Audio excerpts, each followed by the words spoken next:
ओमज्ञानतिमिरान्धस्य ज्ञानाञ्जनशलाकया चक्षुरुन्मिलितं येन तस्मै श्रीगुरवे नमः। नमो विष्णुपादाय कृष्णपृष्ठाय भूतले श्रीमते भक्तिवेदान्त स्वामिनिति नामिनि।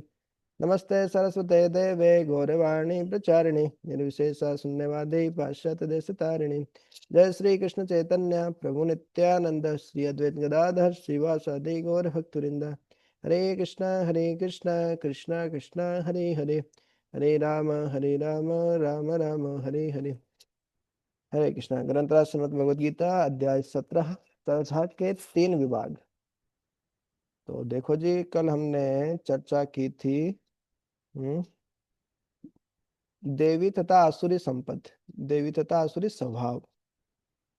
तो भगवान बताए, लास्ट में भी बताए, यह शास्त्र विधि मुत्सज्जे वर्तते काम कार्ता न सिद्धि में आपनोति न सुखम प्रामति। कि भाई जिन लोगों की भगवान में श्रद्धा होती है, गुरु साधु शास्त्रों में श्रद्धा होती है, वो तो देवता लोग होते हैं, उनमें तो दैवीय गुण होते हैं। और जो शास्त्रों को नहीं मानते, भगवान को नहीं मानते, भगवान से ऐसा करते हैं जो सबके हृदय में परमात्मा के रूप में है, शास्त्रों की नहीं मानते, वर्तते काम काटते हैं, अपने मनमाने ढंग से काम करते हैं। तो देखो जी भाई, उनकी क्या गति होती है। वो आसुरिक लोग होते हैं।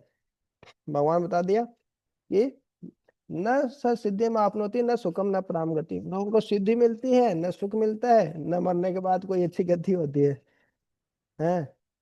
अ- यान्ति अधमाम गति, अधम गति में जाते हैं ऐसे तामसिक प्रकार के लोग, राजसिक तामसिक। लेकिन जो सात्विक भक्त लोग होते हैं, देवी प्रकृति वाले, ऊर्ध्वम गच्छन्ति सत्वस्ता, वो ऊपर जाते हैं, और भक्त होंगे तो वैकुंठ चले जाएंगे।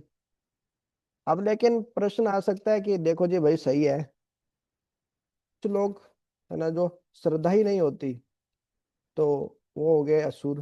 जिनकी श्रद्धा होती है वो हो गए देवता जी। अब कुछ लोग बीच में आ गए, अब उनका क्या करें। तो बीच में आ गए मतलब श्रद्धा है उनकी, लेकिन शास्त्रों पर आधारित श्रद्धा नहीं है। बहुत सारे लोग रहते हैं, बहुत श्रद्धा होती है उनकी। हाँ, जैसे साईं बाबा पर बहुत श्रद्धा है। साईं बाबा को ही भगवान मानते हैं, साईं बाबा पर बहुत श्रद्धा है उनकी, लेकिन शास्त्रों में तो साईं बाबा है ही नहीं भाई। क्या करेंगे। संतोषी माता का व्रत करते हैं, संतोषी माता पर बहुत श्रद्धा है। अब क्या करें, वो संतोषी माता तो है ही नहीं शास्त्रों में कहीं, भगवान कहीं बताए नहीं, गुरु साधु शास्त्र के अनुसार तो है ही नहीं वो। तो कई लोगों की ऐसी श्रद्धा होती है, लेकिन वो शास्त्रों पर आधारित नहीं है, मतलब शास्त्रों में है ही नहीं। तो अर्जुन पूछ लिए प्रश्न, ठीक है, एक होते हैं असुर, एक होते हैं देवता सुर, लेकिन के बीच के भी होते हैं, उनका क्या होता है बोले। तो अर्जुन ये प्रश्न पूछे हैं। अध्याय 17 श्रद्धा के विभाग। अर्जुन उवाच, पढ़िए।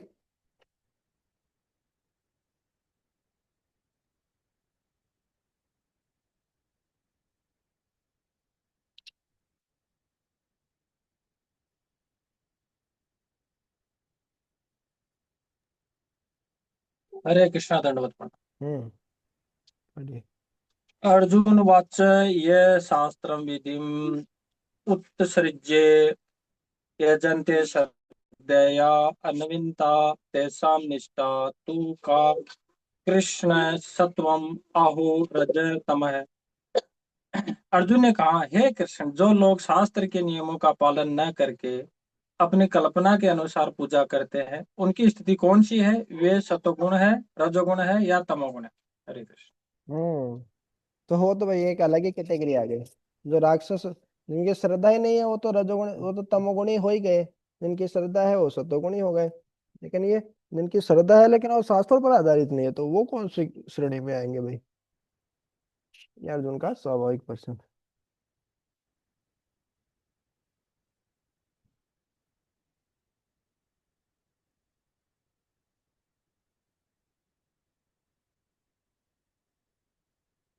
तो भगवान क्या बताते हैं, देखते हैं।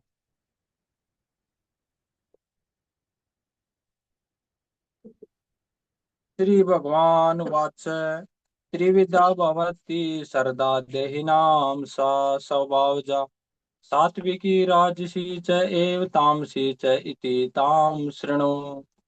भगवान ने कहा, देहधारी जीव द्वारा अर्जित गुणों के अनुसार उसकी श्रद्धा 3 प्रकार की हो सकती है, सत्वगुणी, रजोगुणी तथा तमोगुणी। अब इसके विषय में मुझसे सुनो। हम्म, तो अब इसके विषय में मेरे से सुनो।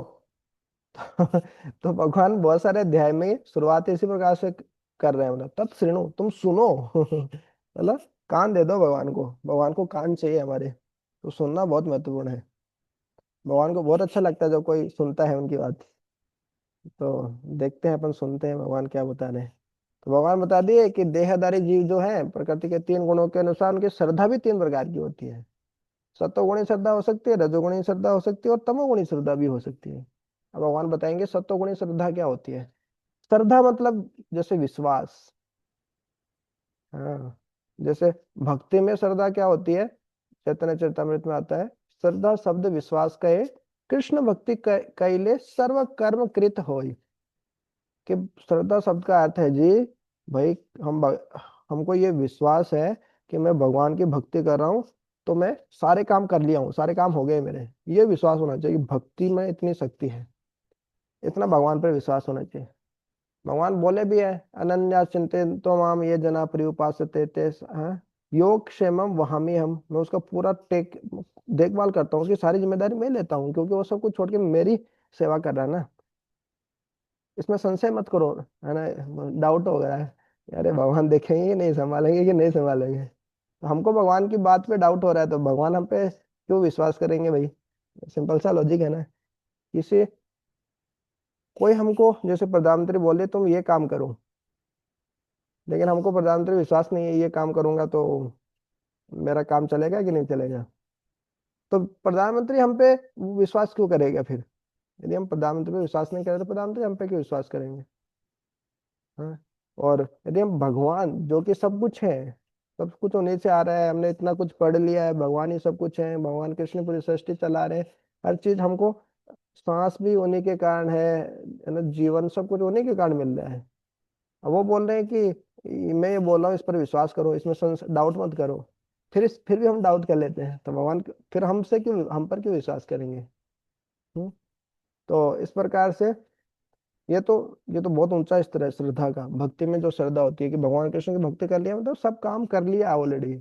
और भागवतम में भी आता है, तेपुस तपस्ते, जो भगवान का नाम जप कर रहा है उसने सब प्रकार की तपस्या कर ली है, जुहू, है ना, सस्नुहु आर्या, हाँ, सब प्रकार के यज्ञ कर लिए हैं, ब्रह्म अनुचुहु, सारे प्रकार के वैदिक ग्रंथ पढ़ लिए हैं, सारे यज्ञ, है ना, वैदिक कर्मकांड जो भी है सब कुछ कर लिए उसने, सारे तीर्थों का भ्रमण कर लिया है, सारे तीर्थों में स्नान कर लिया है, जो भगवान का नाम जप कर रहा है। बाहर के लोग बहुत सारे प्रश्न पूछते हैं, अरे ये ब्राह्मण धागा दे दिए आप, है ना, हालांकि ये यज्ञोपवीत होता है, ये जो धागा ब्राह्मण क्षत्रिय वैसे सब पहनते थे प्राचीन समय में, यज्ञोपवीत। अरे ब्राह्मण कैसे बना दिए आप, है ना, जन्म से तो शुद्ध है, तो मलेच्छ है, ये तो विदेशी जमीन पे जन्म हुआ है, तो मलेच्छ है मतलब। हाँ, तो इस प्रकार से पूछते हैं, लेकिन उनको ये नहीं पता। हाँ, जैसे भागवतम में हरि नाम की महिमा पता नहीं होती वास्तव में। तो भागवतम के 1:33, 6, 7, 1:32, 6, 7 में है। ये दो श्लोक आते हैं बहुत ही पावरफुल, कि जो हरिनाम करता है वो कितना महान होता है वो व्यक्ति। हाँ, अहो बत सौ पचो तो गरियान। हाँ, अहो बत, देखो कितने बड़े आश्चर्य की बात है। 150 है, कुत्ता खाने वाले परिवार में भी कोई यदि पैदा हुआ है तो गरियान वो बढ़कर है, श्रेष्ठ है, हैं? ब्राह्मण से भी श्रेष्ठ है। अहो बत सपचो तो गरियान यत जीवा अग्रे वर्तते नाम तुभ्यम, जिनकी जीवा के अगर भाग में भगवान का नाम जो जप करते हैं, ते पुस्त तपस्ते, जू सस्नु आर्या ब्रह्मनुचुहु, नाम गृणंती ये थे। सब कुछ हो गया उनका, सब कुछ कर लिया अभी। हाँ, और इससे पहले वाला श्लोक भी इसी प्रकार से आता है, हरि नाम की महिमा पे ही आता है। तो वो तो बहुत ही ऊंचा स्तर है भक्त का। तो बाकी अभी ये भौतिक गुणों में चल रही है श्रद्धा, तो वो भी तीन गुणों की होती है, सत्वगुणी रजोगुणी तमोगुणी। इस प्रकार से तो भगवान अभी सत्वगुणी रजोगुणी और तमोगुणी श्रद्धा के बारे में बताएंगे।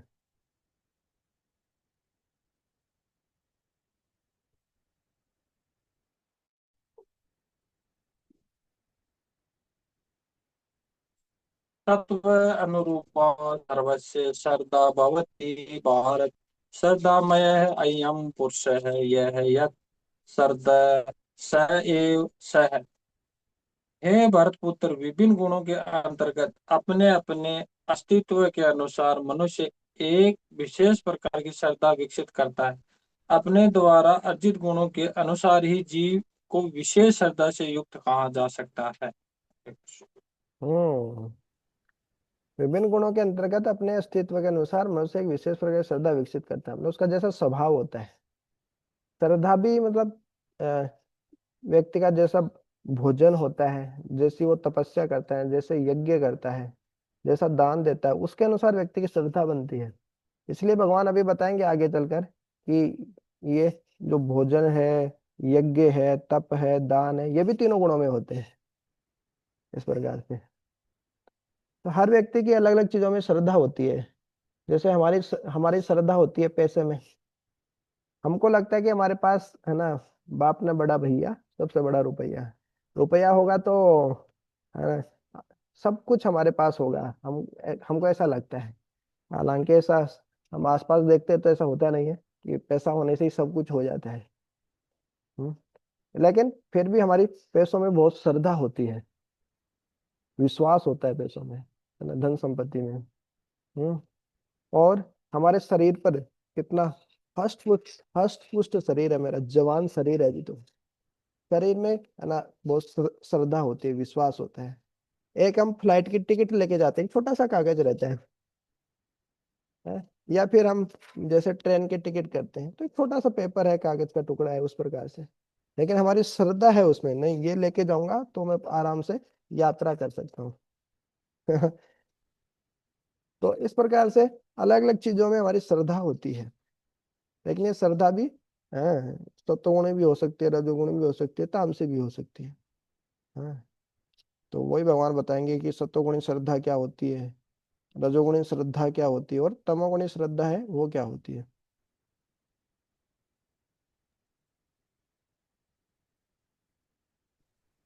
हम्म। यजन्ते सात्विका है देवान यक्ष रक्षांसि रक्षांसि राजस प्रेतान भूतगणान चन्ये यजन्ते तामसा जना है। सतोगुणी व्यक्ति देवताओं की पूजा करते हैं, रजोगुणी यक्षों व राक्षसों की पूजा करते हैं, और तमोगुणी व्यक्ति भूत प्रेतों की पूजा करते हैं। हरे कृष्ण। हम्म। सत्वगुणी व्यक्ति देवताओं को पूजते हैं, रजोगुणी यक्षों और राक्षसों की पूजा करते हैं, और तमोगुणी भूत प्रेतों की पूजा करते हैं। ये भी अलग अलग है, भूत प्रेत अलग होते हैं, यक्ष और राक्षस अलग होते हैं। यक्ष और राक्षस मतलब पृथ्वी के ऊपर रहते हैं ये लोग, यक्ष और राक्षस मानव से श्रेष्ठ होते हैं। भूत प्रेत तब तामसिक होते हैं, इनके पास तो शरीर नहीं होता, स्थूल शरीर नहीं होता है। तो इस प्रकार से जो व्यक्ति जैसा होता है वो वैसा ही उसका संग होता है। जैसे बोलते हैं ना कि आपके 5 मित्रों से मिलकर मैं बता सकता हूँ कि आप कैसे व्यक्ति हैं, ऐसे बोला जाता है अंग्रेजी में। क्योंकि आपके जैसे मित्र हैं मतलब आप भी वैसे ही हैं। तो इस प्रकार से व्यक्ति जिस जिस गुण में होते हैं उसको वैसे ही श्रद्धा होती है, वैसे ही लोगों पे श्रद्धा होती है। सतोगुणी होती है तो वो देवताओं को पूजते हैं, रजोगुणी होते हैं तो यक्ष और राक्षसों को पूजते हैं, तमोगुणी होते हैं तो भूत प्रेत ही अच्छे लगते हैं उसको। हाँ यही तो हमारी कैटेगरी का है, यही तो हमारे अच्छे मित्र हैं इस प्रकार से। तो इसमें यही बताएंगे। राठौड़ प्रभु जी पढ़ेंगे अभी। प्रभु जी पूछ रहे थे सूतक लगा तो सूतक में पढ़ना नहीं चाहिए, पढ़ना चाहिए कि नहीं पढ़ना चाहिए। सूतक में जरूर पढ़ना चाहिए। सूतक में जब यदि हम खाना खा सकते हैं, खाना खाना नहीं छोड़ते, तो पढ़ना क्यों छोड़ेंगे? गीता जी भागवत प्रभु पढ़ना जी। क्यों छोड़ेंगे? आत्मा का भोजन ही दो। हाँ भगवान के हरे विग्रह कृष्ण। विग्रह की सेवा में कुछ प्रतिबंध होता है, लेकिन मैंने सामंत जी हाँ। देखा कि नाम जप में और शास्त्र अध्ययन में इस प्रकार से कोई प्रतिबंध नहीं है, बल्कि ज्यादा अच्छा करना अच्छा। चाहिए, ज्यादा करना चाहिए। अच्छा जी जी प्रभु जी, हरे कृष्णा, दंडोत प्रणाम। अशास्त्रविहितं घोरं तप्यन्ते ये तपो जनाः दम्भा अहंकार संयुक्ताः कामरागबलान्विताः कर्षयन्तः शरीरस्थं भूतग्रामचेतसः मां चैवान्तः शरीरस्थं तान् विद्धयासुरनिश्चयान्। जो लोग दंभ तथा अहंकार से अभिभूत होकर शास्त्र विरुद्ध कठोर तपस्या और व्रत करते हैं, जो काम तथा आसक्ति द्वारा प्रेरित होते हैं, जो मूर्ख हैं तथा शरीर के भौतिक तत्वों को तथा शरीर के भीतरी स्थित परमात्मा को कष्ट पहुंचाते हैं, वे असुर कहे जाते हैं। हरे कृष्ण। शास्त्र विरुद्ध कठोर तपस्या और व्रत करते हैं, लोगों को दिखाने के लिए करते हैं, और या शास्त्रों में जैसा बताया नहीं गया वैसा वो करते हैं। मतलब तपस्या करना कोई महान बात नहीं है, मतलब कि जैसे कोई व्यक्ति है, इस तरीके से देखते हैं हम, जैसे कुंभ मेला रहता है, उसमें अलग अलग प्रकार के साधु संत दिखाई देते हैं, कुछ एकदम हाथ ऊपर ही रखते हैं, है ना, उन्होंने संकल्प लिया है ये कि वो हाथ नीचे नहीं करेंगे, ऊपर ही करेंगे। नाखून बड़े बड़े हो जाते हैं, बाल, है ना, एकदम जट्टा बन जाती है इस तरीके से। तो कठोर तपस्या कर रहे हैं, लेकिन कर क्यों रहे हैं, उनका उद्देश्य क्या है, वो महत्वपूर्ण है। क्या वो भगवान बनना चाहते हैं, भगवान के साथ एक होना चाहते हैं, या नाम सम्मान चाहते हैं इसलिए खाली करके रखे हैं, या भगवान को प्राप्त करना चाहते हैं हठ योग के माध्यम से। वो भी हठ योग का एक अ, माध्यम हो सकता है, इस प्रकार से कोई भी तपस्या करना। तो बहुत महत्वपूर्ण है। वो लोग अहंकार और दम में देखिए मैं कितना बड़ा तपस्वी हूँ, शास्त्र में कहाँ बताया है ऐसे हाथ खड़े करके रखना है आपको। आपको उल्टे लटक जाना है, केवल उल्टे लटके ही रहना है, कांटों पे आपको सोना है, ऐसा कौन बताया शास्त्रों में। हाँ, तो शास्त्र विरुद्ध कठोर तपस्या और व्रत करते हैं, जो काम तथा आसक्ति द्वारा प्रेरित होते हैं। करके क्या होता है, कोई योगी यदि सिद्धि भी प्राप्त कर लेता है, विशेष रूप से अष्टांग योग में जो होते हैं, तो इस प्रकार के योगी जब सिद्धि भी प्राप्त कर लेते हैं, तो फायदा क्या है। बोले चमत्कार करेंगे, चमत्कार को लोग नमस्कार करेंगे, बहुत सारे अनुयायी होंगे, और फिर हम अ, हमारी जो इच्छा होगा वो वैसे करेंगे, देखो मैं ही तो भगवान है। तो इस सिद्धियों का क्या है, सिद्धियों में व्यक्ति फंस जाता है। तो जैसे प्रभुपाद जी के समय, प्रभुपाद जी के पास में एक योगी आके बोलता है, 40 साल तक तपस्या करके मैंने ये सिद्धि प्राप्त किया मैं कि मैं पानी के ऊपर ऐसे चल सकता हूँ। पानी के ऊपर चल सकते हैं वो, पानी में तैरेंगे नहीं, नाव की भी जरूरत नहीं, पानी के ऊपर वो चल सकते हैं। तो एक घाट से दूसरे घाट पार करना था, तो प्रभुपाद जी बोलते हैं नाव वाले को कि यहाँ से यहाँ पार करने का कितना कितना रुपए लगेगा। बोले 1 टक्का लगेगा। तो टक्का बोलते होते हैं। तो प्रभुपाद जी उस योगी को बोलते हैं, देखिए 1 टक्के में मैं यहाँ से उधर चला जाऊंगा, इस पार से उस पार चला जाऊंगा। हाँ, और आप भी इस पार से उस पार ही जाएंगे चलकर सिद्धि प्राप्त करके, तो फायदा क्या हुआ आपकी 40 साल की तपस्या का। वो तो मैं एक टक्के में वो मेरा काम हो जा रहा है। तो इस प्रकार से ये सिद्धि भौतिक सिद्धियां प्राप्त करने से क्या होता है, व्यक्ति को घमंड आता है, शक्तियों का दुरुपयोग करता है व्यक्ति, है ना, काम और आसक्ति द्वारा प्रेरित हो जाता है। अब इस प्रकार से कोई भौतिक शक्ति हो जाती है, अपने आप को फिर भगवान ही बताने लगता है व्यक्ति, उनको पता है भगवान नहीं है वो, फिर भी वो बताने लगता है। बहुत सारे लोग आएंगे, उनको प्रणाम करेंगे, चमत्कार को नमस्कार करेंगे, और फिर वो गलत काम भी करता है, 4 नियम तोड़ना, मांसाहार, व्यभिचार, है ना, और इस प्रकार से नशा करना, ये सब काम करते हैं लोग। ज्यादा कठोर तपस्या करते हैं भगवान को छोड़कर। बाकी यदि भगवान की प्रसन्नता के लिए यदि तपस्या नहीं की जाए, शास्त्रों में जगह जगह बताया है? आराधितो यदि हरि तपसा ततः किम, न आराधितो यदि हरि तपसा ततः किम। यदि भगवान हरि की आराधना कर रहे तो अलग से फालतू तपस्या करने की क्या जरूरत, और भगवान की यदि तपस्या नहीं कर रहे तो भी व्यर्थ की तपस्या करने की क्या जरूरत। भगवान यदि उससे प्रसन्न नहीं हो रहे हैं, तो श्रम एवं केवलम भागवतम में आता है कि वो फालतू की श्रम ही हो जाती है। और ऐसी तपस्या करने से क्या होता है, हृदय बहुत कठोर हो जाता है, कठोर भावनाओं से शून्य हो जाता है वो, क्योंकि खुद इतना तपस्या कर करके शरीर को इतना कष्ट दिया है ना, तो उसमें भावना ही नहीं रही अभी। कोई सामने मर भी रहा है, कुछ भी हो रहा है, तो उसको फर्क नहीं पड़ता, हाँ ये तो शरीर नहीं है, ये तो आत्मा है। हाँ, फेनेटिक हो जाते हैं। और दूसरी ओर क्या होता है, जो तपस्या करते ही नहीं बिल्कुल, है ना, भगवान के लिए भी तपस्या नहीं करेंगे, तो क्या होगा, तो आसक्ति जाती ही नहीं है ना। बहुत सारी आसक्ति होती है हमारी, अलग अलग चीजों से आसक्ति होती है। और कुछ भगवान के लिए जब हम तपस्या करते ही नहीं, तो वो आसक्ति हमारी जाती ही नहीं, अटैचमेंट हमारा बना ही रहता है। इस प्रकार से होता है। हाँ, तो इस प्रकार से जो लोग दम तथा अहंकार से अभिभूत होकर शास्त्र विद कठोर तपस्या और व्रत करते हैं, जो काम तथा आसक्ति द्वारा प्रेरित, वो मूर्ख है। तो खाली तपस्या करने से व्यक्ति बहुत महान नहीं हो जाता है। ऐसे तपस्या सभी करते हैं। अब देखिए ना, आजकल जॉब करने के लिए, नौकरी करने के लिए व्यक्ति कितना तपस्या करता है। बम्बई बम्बई में जाइए आप, दिल्ली में जाइए, मेट्रो से जब आप ट्रेवल करते हैं तो कितनी भीड़ रहती है वहां पे। व्यक्ति एक टांग पे खड़ा रहता है ऐसे ऊपर पकड़ के, आधा घंटा 1 घंटा इस प्रकार से एक टांग पे खड़ा रहता है। तो योगी से कम तपस्या करेंगे? करना पड़ रहा है उसको जबरदस्ती, इंद्र तृप्ति के लिए वो कर रहा है। थोड़ा ना भगवान को प्रसन्न करने के लिए कर रहा है। हाँ, हो सकता है यदि वो सोचे कि ये जॉब में कर रहा हूँ, इससे जो धन आएगा उससे, है ना, वो भगवान की सेवा करूंगा, या जो परिवार है, जो भक्त हैं उनकी सेवा करूंगा, तो वो फिर वो भक्ति हो गई, वो तपस्या, वो योग हो गया उसका। है। लेकिन जो मूर्ख लोग हैं इस प्रकार से शरीर को फालतू में ही कष्ट देते हैं, भौतिक तत्वों को, तो शरीर के भीतर, है ना, शरीर को और शरीर के भीतर जो परमात्मा बैठे हैं उनको भी फोकट में कष्ट देते हैं। मतलब उसका कोई फायदा नहीं है। न भगवान प्रसन्न हो रहे हैं, न गुरु प्रसन्न हो रहे हैं, न साधु प्रसन्न होते हैं, न बाकी दूसरे जीवों का कोई कल्याण होता है उस तपस्या से। तो ऐसी तपस्या वो क्या है, बेकार है। वो ऐसे तपस्या करने वाले असुरी कहा जाते हैं। भले वो हिरण्यकश्यप हो, हिरण्याक्ष हो, रावण हो, उद्देश्य क्या है, इंद्र तृप्ति करना। तपस्या भी किए उन्होंने, भले ही ब्रह्मा जी की, शिव जी की। ब्रह्मा जी शिव जी की तपस्या करने वाले भी राक्षस हो सकते हैं, लेकिन भगवान कृष्ण की भक्ति करने वाले कभी राक्षस नहीं हो सकते हैं। शास्त्रों से एक उदाहरण नहीं बता सकते आपकी, भगवान की पूजा की और राक्षस बन गया वो।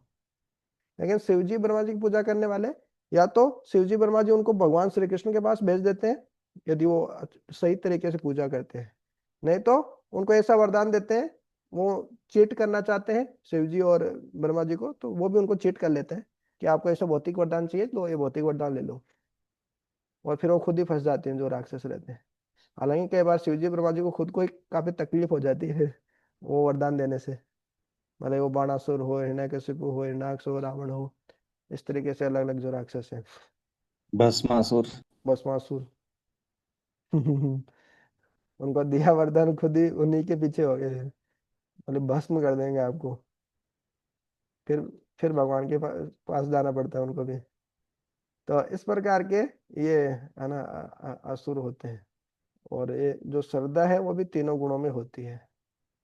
दम्भ मतलब झूठा अहंकार, अहंकार मतलब कि थोड़ा उसके कुछ अंदर कुछ गुण है, इसके कारण वो उसको लग रहा है कि हाँ मैं बहुत महत्वपूर्ण व्यक्ति हूँ, इस प्रकार से। वो नहीं समझ पाता कि ये बुद्धि है, शक्ति है, बल है, सब भगवान से ही आ रहा है। अब ये श्रद्धा है, ये 4 चीजों से मिलकर बनती है हमारी श्रद्धा जो होती है। हमारा आहार कैसा है, यज्ञ तप तथा दान कैसा है, तो भगवान उसी के बारे में बता रहे हैं अभी।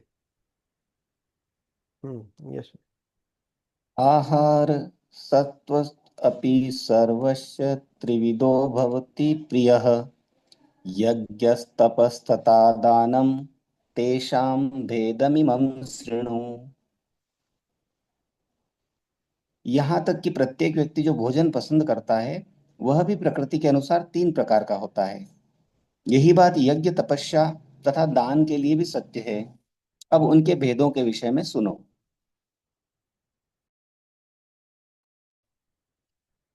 आयु सत्व बल बल आरोग्य सुख प्रीति विवर्धनाः।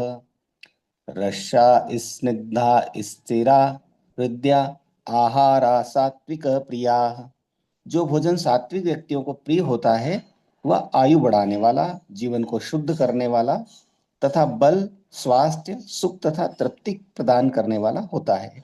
ऐसा भोजन रसमय, स्निग्ध, स्वास्थ्यप्रद तथा हृदय को भाने वाला होता है। हम्म तो सत्व गुण, जो कि सत्व गुण जो सबसे अच्छा गुण है, अ, तो उससे हम भगवान के पास जाना आसान है। रजोगुण उससे नीचा, और तमोगुण सबसे निकृष्ट गुण है, सबसे बेकार है। आलस्य, निद्रा, प्रमाद। रजोगुण मतलब सकाम कर्म से बांधता है, और सत्व गुण सुख और ज्ञान से बांधता है। फिर भी सत्व गुण सबसे अच्छा है। भक्त लोग सत्वगुणी भोजन भी नहीं करते हैं, भक्त लोग प्रसाद ग्रहण करते हैं। सत्वगुण से भी ऊपर होता है। भगवान को जो भोग लग जाता है तो तीनों गुणों से परे चला जाता है, उसको प्रसाद बोला जाता है। वो दिव्य है। लेकिन जो सत्वगुणी सात्विक भोजन होता है, उस सात्विक भोजन कैसा होता है इसके बारे में बता रहे हैं। आयु सत्व बल आरोग्य। आयु, आयु बढ़ाने वाला है। सत्व है, अपने अस्तित्व को शुद्ध करने वाला है, अंदर से मतलब प्यूरिफाई करता है व्यक्ति को। बल, बल प्रदान करता है। आरोग्य, स्वस्थ रखता है हमारे शरीर को। सुख, सुख देने वाला होता है। प्रीति, संतोष। कई बार भोजन करते हैं हमको बहुत संतुष्टि मिलती है, संतोष मिलता है। कई बार ऐसा राजसिक तामसिक भोजन होता है कि संतोष तो क्या, मतलब चैन, सांस नहीं मिलता है कि ये क्या खा लिया, मतलब आग लग जाती है, जो अभी आगे आएगा। हाँ, लेकिन जो सात्विक भोजन होता है वो इस प्रकार से सुख देता है, संतोष देता है। ये बढ़ाने वाला होता है, विवर्धना। सुख और संतोष व्यक्ति का बढ़ जाता है उसको खाने के बाद, अच्छा लगता है उसको। खाते समय हो सकता है बहुत ज्यादा टेस्ट नहीं लगे, लेकिन खाने के बाद अच्छा लगता है उसको। हाँ, बॉडी है ना ठीक से काम कर रही है अभी। रस्य स्निग्ध, बहुत जूसी होता है, रस वाला होता है, स्निग्ध होता है, चिकना होता है, घी वगैरह होता है उसमें, है ना। मिलावटी तेल नहीं डाला जाता है ना। गाय का शुद्ध देसी घी डाला जाता है। देसी गाय का शुद्ध देसी घी, घी। तो जैसे मिलावट, जैसे हम देखते हैं अभी, जो अभी हम जो तेल यूज करते हैं, हाँ, तो कौन कौन से तेल रहते हैं जो बिल्कुल फिल्टर होके आते हैं। हाँ, तो वो जो हॉट प्रेस से होके जब इस प्रकार से आते हैं तो बहुत सारे गुण उनके नष्ट हो जाते हैं। कच्चे घानी का बोलते हैं ना। एक तो कच्चे घानी का तेल होता है और दूसरा रिफाइन। तो रिफाइन तेल तो बड़ा खतरनाक होता है, और ज्यादातर हम रिफाइन तेल ही यूज करते हैं। देखना चाहिए घर में कौन सा तेल आ रहा है, कच्ची घानी का है कि रिफाइन है। तो रिफाइन, जैसे कोई कोई चीज फ्राई करनी है तो उसमें तो रिफाइन ही लगता है, क्यों, कच्ची घानी के तेल में रिफाइन, कुछ कोई चीज फ्राई करेंगे तो उसमें बहुत धुआं धुआं हो जाता है। लेकिन जो सब्जी वगैरह में जो हम घर पे यूज करते हैं वो कच्ची घानी का तेल होना चाहिए, ये देखना चाहिए। हाँ, और उस पर भी क्या भरोसा है, वो कच्ची घानी का तेल, वो कच्ची घानी, वो टैग है वो बिकता है, उसको खरीद लेते हैं। तो कच्ची घानी खाली वो टैग है, अंदर कच्ची घानी का तेल है कि नहीं, वो भी गारंटी नहीं है। हाँ, तो इस प्रकार से चिकना जो घी है, जो घी होना चाहिए हमारे भोजन में, उसके, है ना, तो वो बड़ा मुश्किल है आजकल। बहुत महंगा घी मिलता है। स्थिरा, स्थिरा मतलब सहिष्णु, सहन करने लायक। ऐसा नहीं कि खा रहे हैं वो सहन ही नहीं हो रहा है, बहुत तीखा हो जा रहा है, या बहुत बास मार रहा है, दुर्गंध मार रहा है। रिधा, रिधा, रिधा मतलब हृदय को भाने वाला भोजन होता है, उसको सात्विक भोजन बोलते हैं। हम्म, तो सात्विक भोजन में जैसे विरुद्ध आहार नहीं होना चाहिए। कई, जैसे दूध और दही एक साथ खाते हैं, जहर हो जाता है, पॉइजन हो जाता है, विरुद्ध आहार है वो। इस प्रकार से पूरी लिस्ट है मेरे पास में, लगभग 30-40 आइटम्स की। क्योंकि किचन में सेवा ही करता हूँ, मैं किचन में ही सेवा करता हूँ, इधर किचन को इंचार्ज के रूप में। तो सब कुछ देखना पड़ता है कि खीर के साथ दही तो नहीं बना दिया, दही बड़ा तो नहीं बना दिया, खीर और दही बड़ा एक साथ हो जाते थे कई बार। और कई कई ऐसे आइटम्स जब एक साथ खाते हैं तो वो जहर की तरह काम करते हैं। तो सब भक्तों की हेल्थ खराब होगी, और जो उसका रिएक्शन है वो किचन इंचार्ज को मिलेगा। तो इस कारण ये सब पता होना चाहिए। भगवान खुद ही बोल रहे हैं, सात्विक भोजन, राजसिक भोजन, तामसिक भोजन, ये सब चीजें। और सबकी क्वालिटी भी देखना, और उसमें ऑनियन गार्लिक तो नहीं है, प्याज लहसुन तो नहीं है, नहीं तो राजसिक तामसिक हो जाएगा वो। तो इस प्रकार से ये जो सात्विक भोजन है वो इस प्रकार का होता है। हम्म, अब राजसिक भोजन कैसा होता है भगवान बता रहे हैं।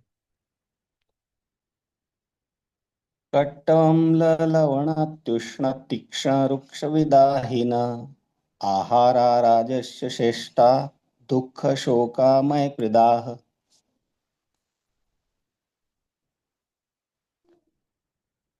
अत्यधिक तिक्त, खट्टे, नमकीन, गरम, चटपटे, शुष्क तथा जलन उत्पन्न करने वाले भोजन रजोगुणी व्यक्तियों को प्रिय होते हैं।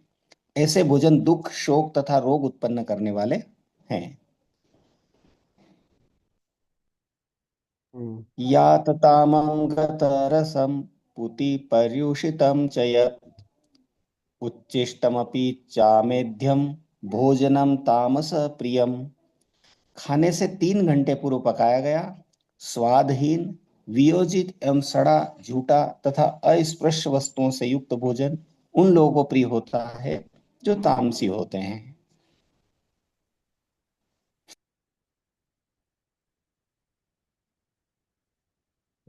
Yes ma'am. तो मुख्य रूप से जो राजसिक और जो तामसिक भोजन है इसके बारे में अपने देखा। तो राजसिक भोजन क्या है? कटु, बहुत ज्यादा कड़वा, है ना, एकदम कड़वा खाना। जैसे कड़वे में क्या आता है? करेला, है ना? करेला खाना चाहिए, थोड़ा उसे भूख बढ़ती है, लेकिन बहुत ज्यादा कट्टू नहीं होना चाहिए क्योंकि पूरा ही खा रहे हैं, पूरा ही कट्टू ही है। अम्ल, अम्ल मतलब एसिड, खट्टा, बहुत ज्यादा खट्टा खाते हैं, बहुत ज्यादा खट्टा पसंद होता है, वो भी राजसिक होते हैं। लवण, बहुत ज्यादा नमकीन, नमक वाला। अति उष्ण, बहुत ज्यादा गरम गरम खाना एकदम। तीक्ष्ण, बहुत तीखा। रुक्ष मतलब रूखा, रूखा सूखा एकदम, अंदर जा ही नहीं रहा। जैसे फास्ट फूड आते हैं, तो पिज्जा खाएंगे, चाउमीन खाएंगे बाहर, एकदम लगता है कि सबसे पहले खाया तो मेरे को इतना ऐसा है, क्यों खाते हैं भाई इसको, कुछ तो है नहीं इसमें, कुछ तो ना जूस है ना टेस्ट, एकदम सूखा सूखा मतलब है। विदाहीन है, जलाने वाला, आग लगाने वाला, विदाहीन, खाते ही आग लग जाती है, और फिर दूसरे दिन सुबह तो और ही ज्यादा परेशानी होती है। तो इस प्रकार का जो आहार है वो राजसी लोगों को इष्टप्रिय होता है। और ये क्या करता है? दुख, दुख देता है, इस प्रकार का भोजन शोक देता है, और आम्य प्रदा, बीमारियां होती है इससे। लेकिन आजकल सबको यही पसंद है, राजसिक भोजन ही पसंद आता है एकदम। उसमें मैदा होना चाहिए, जो व्हाइट पॉइजन बोलते हैं ना, या तो वो ज्यादातर चीजों में क्या सफेद चीनी से बनती है, मैदा से बनती है, और अपना जो सफेद तेल होता है। हाँ, तो इस प्रकार से इनको व्हाइट पॉइजन बोला जाता है, और यही सब पसंद आता है फास्ट फूड में, मैदा से, चीनी से। हाँ, रूखा सूखा, बहुत ज्यादा कड़वा, बहुत ज्यादा खट्टा, इस प्रकार का भोजन। और यात यामम, यात मतलब होता है जैसे एक प्रहर, 4 प्रहर होते हैं, 8 प्रहर होते हैं एक दिन में, तो एक प्रहर मतलब 3 घंटे। तो यात यामम, तो एक यात बीत गया जिसमें 3 घंटे बीत गए। गत रसम, जिसका रस चला गया, एकदम ड्राई है।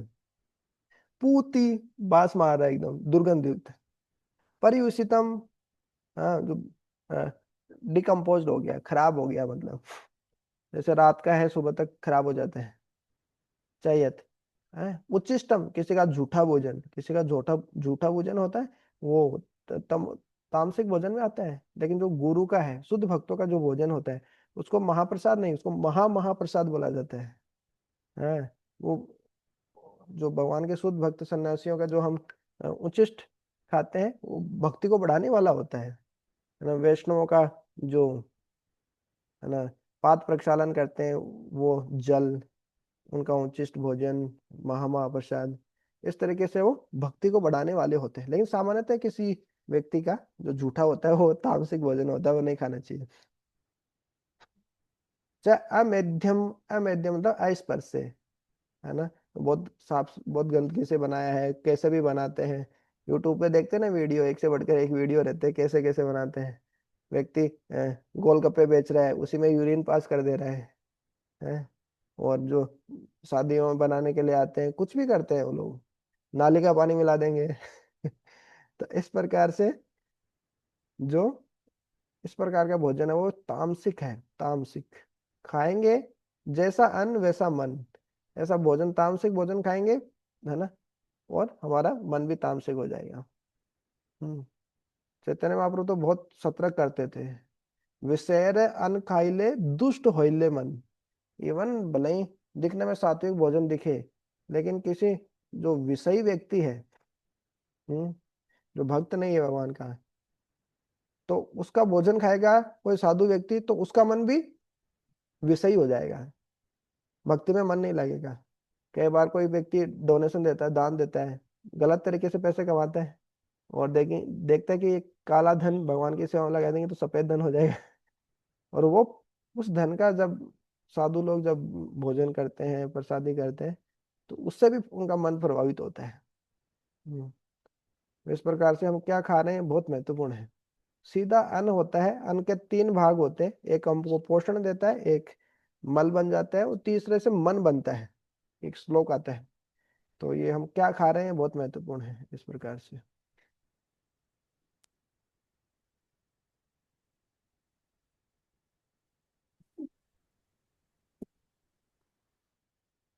अफलाकांक्षी वीर्यज्ञो विधिदिष्टो य इज्जते यष्टव्यमेवेति मनः समाधाय स सात्विकः। यज्ञों में वही यज्ञ सात्विक होता है जो शास्त्र के निर्देशानुसार कर्तव्य समझकर उन लोगों के द्वारा किया जाता है जो फल की इच्छा नहीं करते। हम्म। तो बताइए, ऐसे सात्विक यज्ञ कौन करता है आज के जमाने में? वो यज्ञ करता है मतलब बिना किसी भौतिक इच्छा के, किसी ना किसी भौतिक लाभ के लिए व्यक्ति करता है। शास्त्रों के निर्देशानुसार क्या, शास्त्र के निर्देश तो पता ही नहीं है। और बिना फल से आसक्त हुए, बिना फल की इच्छा के लिए कोई व्यक्ति यज्ञ करे तो बड़ा बहुत ही मुश्किल है। हम्म। तो यज्ञ वो सात्विक है जो शास्त्र के अनुसार किया जाए, अपना कर्तव्य समझकर किया जाए, प्रेम से, और उसके फल की इच्छा से नहीं किया जाए।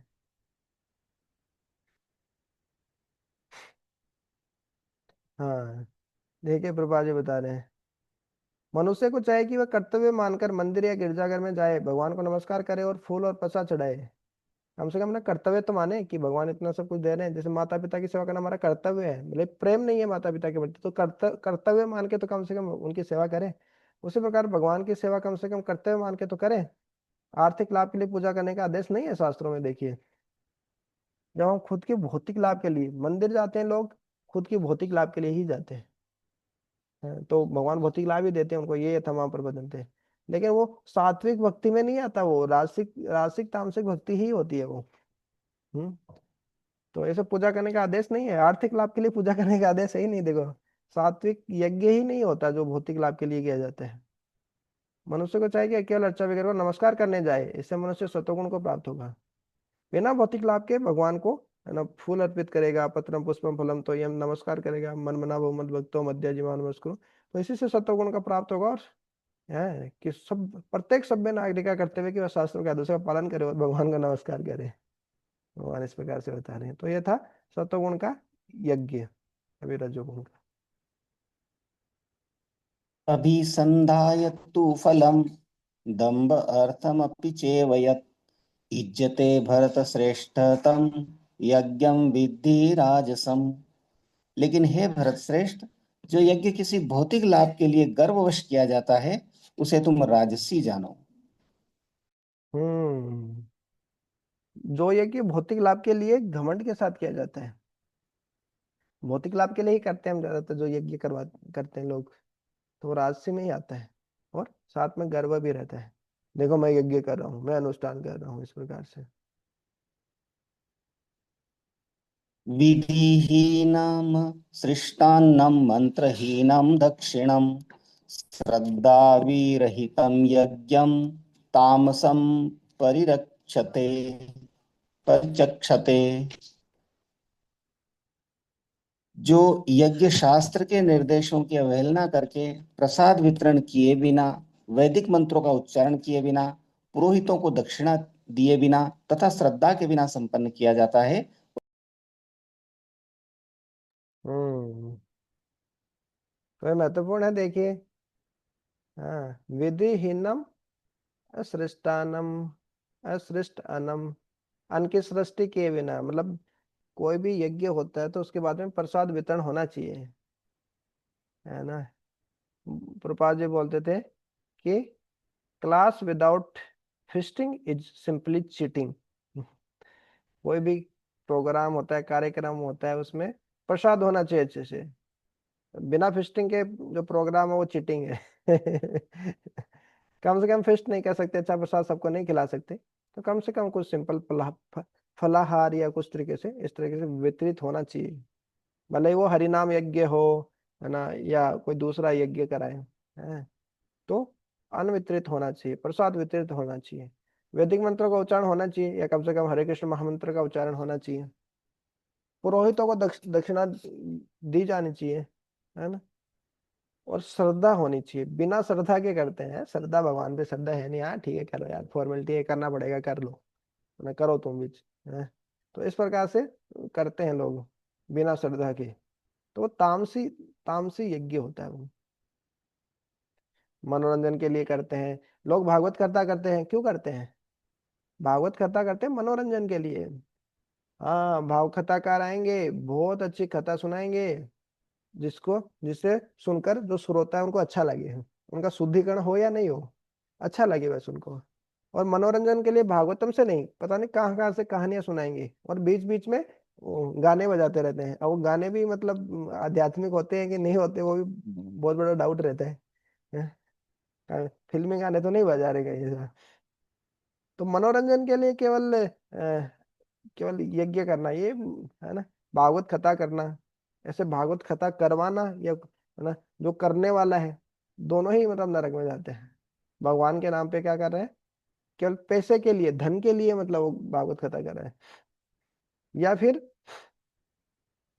हाँ, मनोरंजन के लिए भागवत कथा करवा रहे हैं, चलो भागवत कथा करा रहे हैं, अच्छा टाइम पास हो जाएगा, कोई डांस करेगा, कोई गाएगा, वही भगवान को तो, भगवान का तो नाम है, भगवान के आड़ में इंद्र तित्ती करेंगे। तो दैट इज कॉल्ड, है ना, तामसिक यज्ञ। तामसिक यज्ञ होता है, इग्नोरेंस में है वो यज्ञ, वो कथा, वो भागवत कथा, वो संकीर्तन यज्ञ नाम है खाली, लेकिन है वो तामसिक। तो अभी था यज्ञ तीनों गुणों में, अभी भगवान बता रहे जो तपस्या है, तपस्या भी तीनों गुणों में होती है। देव द्विज गुरु प्राज्ञ पूजनम शौचम मार्जवम ब्रह्मचर्यम हिंसा च शारीरम तप उच्यते। परमेश्वर, ब्राह्मणों, गुरु, माता पिता जैसे गुरुजनों की पूजा करना तथा पवित्रता, सरलता, ब्रह्मचर्य और अहिंसा ही शारीरिक तपस्या है। हम्म हम्म। शरीर की तपस्या, शारीरम तप उच्यते, शरीर के तप कहलाते हैं। क्या क्या? देव द्विज गुरु प्राज्ञ, जो देवता है, परमेश्वर है, देवता है, भगवान है, गुरुजन है, ब्राह्मण द्विज, गुरु साधु हैं, प्राज्ञ, प्राज्ञ मतलब जो पूजनीय व्यक्ति हैं, माता पिता हो सकते हैं, मुझसे वरिष्ठ लोग हो सकते हैं, तो उनकी पूजा करना, उनका सम्मान करना बहुत जरूरी है ना। और आजकल क्या है मतलब, लोग समझते ही नहीं है। हाँ, उम्र में बड़े होने से थोड़ी बड़े हो जाते हैं। मेच्योरिटी में बड़े होने चाहिए, नहीं, उम्र में बड़े होने भी एक क्राइटेरिया है किसी को वरिष्ठ मानना। जैसे बहुत सारे नेक्टर ऑफ डिवोशन में बताते हैं, कोई हमसे भक्ति में बड़ा है, जिसकी पहले दीक्षा हुई है, जो ज्यादा हमसे ज्ञान है, एक क्राइटेरिया है कि वो हमसे बड़ा है। दूसरा है कि कोई हमसे उम्र में बड़ा है, वो भी एक क्राइटेरिया है कि वो वरिष्ठ है हमसे। तो किसी ना किसी तरीके से हम किसी ना किसी भक्त को देख सकते हैं कि हाँ, ये मेरे से वरिष्ठ है, इसमें ये गुण मेरे से ज्यादा है, कोई ना कोई गुण किसमें, हर व्यक्ति में हमसे ज्यादा होता ही है, तो हम हर किसी को वरिष्ठ मान सकते हैं, हैं? तो सबका सम्मान करना चाहिए हमको। हाँ, शौचम पवित्रता बहुत जरूरी है। आर्जवम सरलता, सरलता ही वैष्णवता है। बहुत कठिन नहीं होना चाहिए, डुप्लीकेट नहीं होना चाहिए, व्यक्ति व्यक्ति को कपटी नहीं होना चाहिए। बाहर से कुछ और बोलता है, करता कुछ और है, और मन में कुछ और चल रहा होता है, तो फिर वो उस हृदय में भक्ति नहीं फलती है वो। थोड़े दिनों में फिर वो भी कुछ कहीं और रहता है, हरिनाम का उसकी हरिनाम की थैली कहीं और रहती है, और कर कुछ और रहा होता है, ऐसा ही हो जाता है। तो सरलता, ब्रह्मचार्य, ब्रह्मचार्य तो बहुत जरूरी है, आध्यात्मिक एवं ध्यान योग, ज्ञान योग, उनमें तो अनिवार्य है ब्रह्मचार्य। भक्ति योग में थोड़ा छूट है कि गृहस्थ में, आश्रम में भी वो जो विधि विधानों के नियमों के अनुसार वो भी गृहस्थ ब्रह्मचारी बन के व्यक्ति भक्ति कर सकता है। हम्म। ब्रह्मचार्य से क्या होता है, व्यक्ति को धारण शक्ति, सही गलत में अंतर करना, विचार शक्ति, मनन शक्ति, ये बहुत सारे गुण अपने आप आ जाते हैं धीरे धीरे। तो ये सब शरीर की तपस्या कहलाते हैं। ब्रह्मचार्य का पालन करना, किसी पे हिंसा नहीं करना, गुस्सा आ रहा है फिर भी हम गुस्से को सहन कर लेना, हाँ, और अनर्थों को सहन करना गुस्से से, है ना, इस प्रकार से पवित्रता रखना, सबका सम्मान करना, सम्मान करना बड़ी तपस्या है, शरीर की तपस्या है।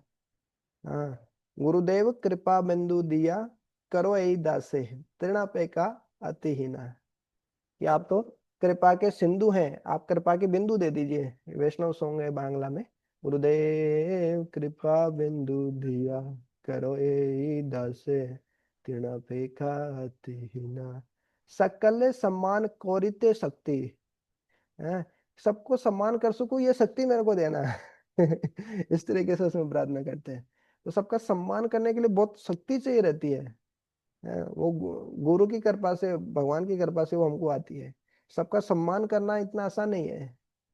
सम्मान करने में पैसा नहीं लगता हमारा, फिर भी सबका सम्मान हम कर नहीं पाते इस प्रकार से। सबके हृदय में भगवान को देखना परमात्मा के रूप में। सम्मान करने का तरीका अलग अलग हो सकता है, कुछ जरूरी नहीं सबको दंडोत प्रणाम ही हम करें सम्मान का मतलब। तो ये सब शरीर की तपस्या है, भगवान बता रहे हैं।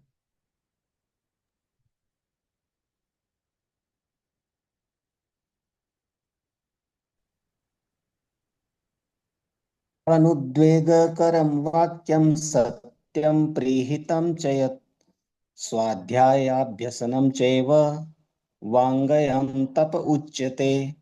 सच्चे, भाने वाले, हितकर तथा अन्यों को क्षुब्ध न करने वाले वाक्य बोलना और वैदिक साहित्य का नियमित पारायण करना, यही वाणी की तपस्या है। हम्म। तो शरीर की क्या तो तपस्या में अब अलग अलग तपस्याएं बता रहे हैं। शरीर की क्या तपस्या है, वाणी की क्या तपस्या है, इस प्रकार से बता रहे हैं। तो वाणी की तपस्या क्या है? सत्य बोलना, झूठ नहीं बोलना, प्रिय बोलना, और दूसरे का हितकारी भी होना चाहिए। किसी का भला ही नहीं चाहते हैं हम तो बोलने से फायदा क्या है? ऐसा बोलना चाहिए ना उसका भला भी हो। अनुद्वेग, उसको उत्तेजित करने वाला नहीं होना चाहिए। उसको एकदम से सत्य बात थी लेकिन इस तरीके से बोला एकदम कि वो उत्तेजित हो गया, मतलब सहन ही नहीं कर पा रहा है। अरे छोड़ो घर बाहर, ये क्या रखा है, ये सब माया है, निकलो यहाँ से, बाहर निकलो घर से। तो बोल तो सत्य ही रहा है, माया ही है सब, आसक्ति के कारण। लेकिन बोल कैसे रहा है? उत्तेजित करने वाला, उद्वे उद्वे उद्वेजित उद्वेद उत्तेजित करने वाला है वो है। तो अनुद्वेग करने वाला नहीं है वो, उद्वेग उत्पन्न करने वाला है। हाँ, कोई किसी का शिष्य है तो गुरु शिष्य को बोल सकता है इस प्रकार से कि वो शिष्य भले ही उत्तेजित हो जाए, लेकिन कभी कभी कठोर शब्द बोल सकते हैं गुरु, लेकिन सबको नहीं। जो शिष्य नहीं है हमारा, स्टूडेंट नहीं है हमारे, उनको हमको नहीं बोलना चाहिए। या इन जनरल सबको, सामान्य पब्लिक बैठी है सबको नहीं ऐसे शब्द नहीं बोलना चाहिए जिनसे उनके मन उत्तेजित हो जाए, इस प्रकार से डिस्टर्ब हो जाए वो। तो ये वाणी की तपस्या है, सबसे बड़ी तपस्या है ये। वाणी को नियंत्रित करना इतना आसान नहीं। सत्य बोलना, प्रिय हित बोलना, अनुद्वेग वाक्य बोलना, स्वाध्याय, स्वाध्याय करना जो हम कर रहे हैं अभी, ये करना इतना आसान नहीं है ना। तो जैसे 2 घंटा हम भगवत गीता पाठ करते हैं तो ये स्वाध्याय है। तो ये स्वाध्याय करना इतना आसान है क्या? नहीं है ना। कितने कितने भक्त कर पाते हैं? बहुत मुश्किल है। चाहते, चाहकर भी नहीं कर पाते कुछ तो, और कुछ तो चाहते ही नहीं है। तो ये सब वाणी की तपस्या है। वैदिक साहित्य का नियमित पाठ करना, पारायण होना।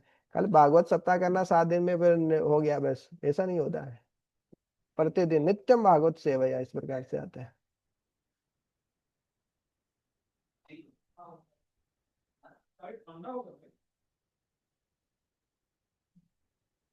मनः प्रसाद सौम्यत्वं मौनमात्मविनिग्रह भाव संसृतिर्तेतप्पो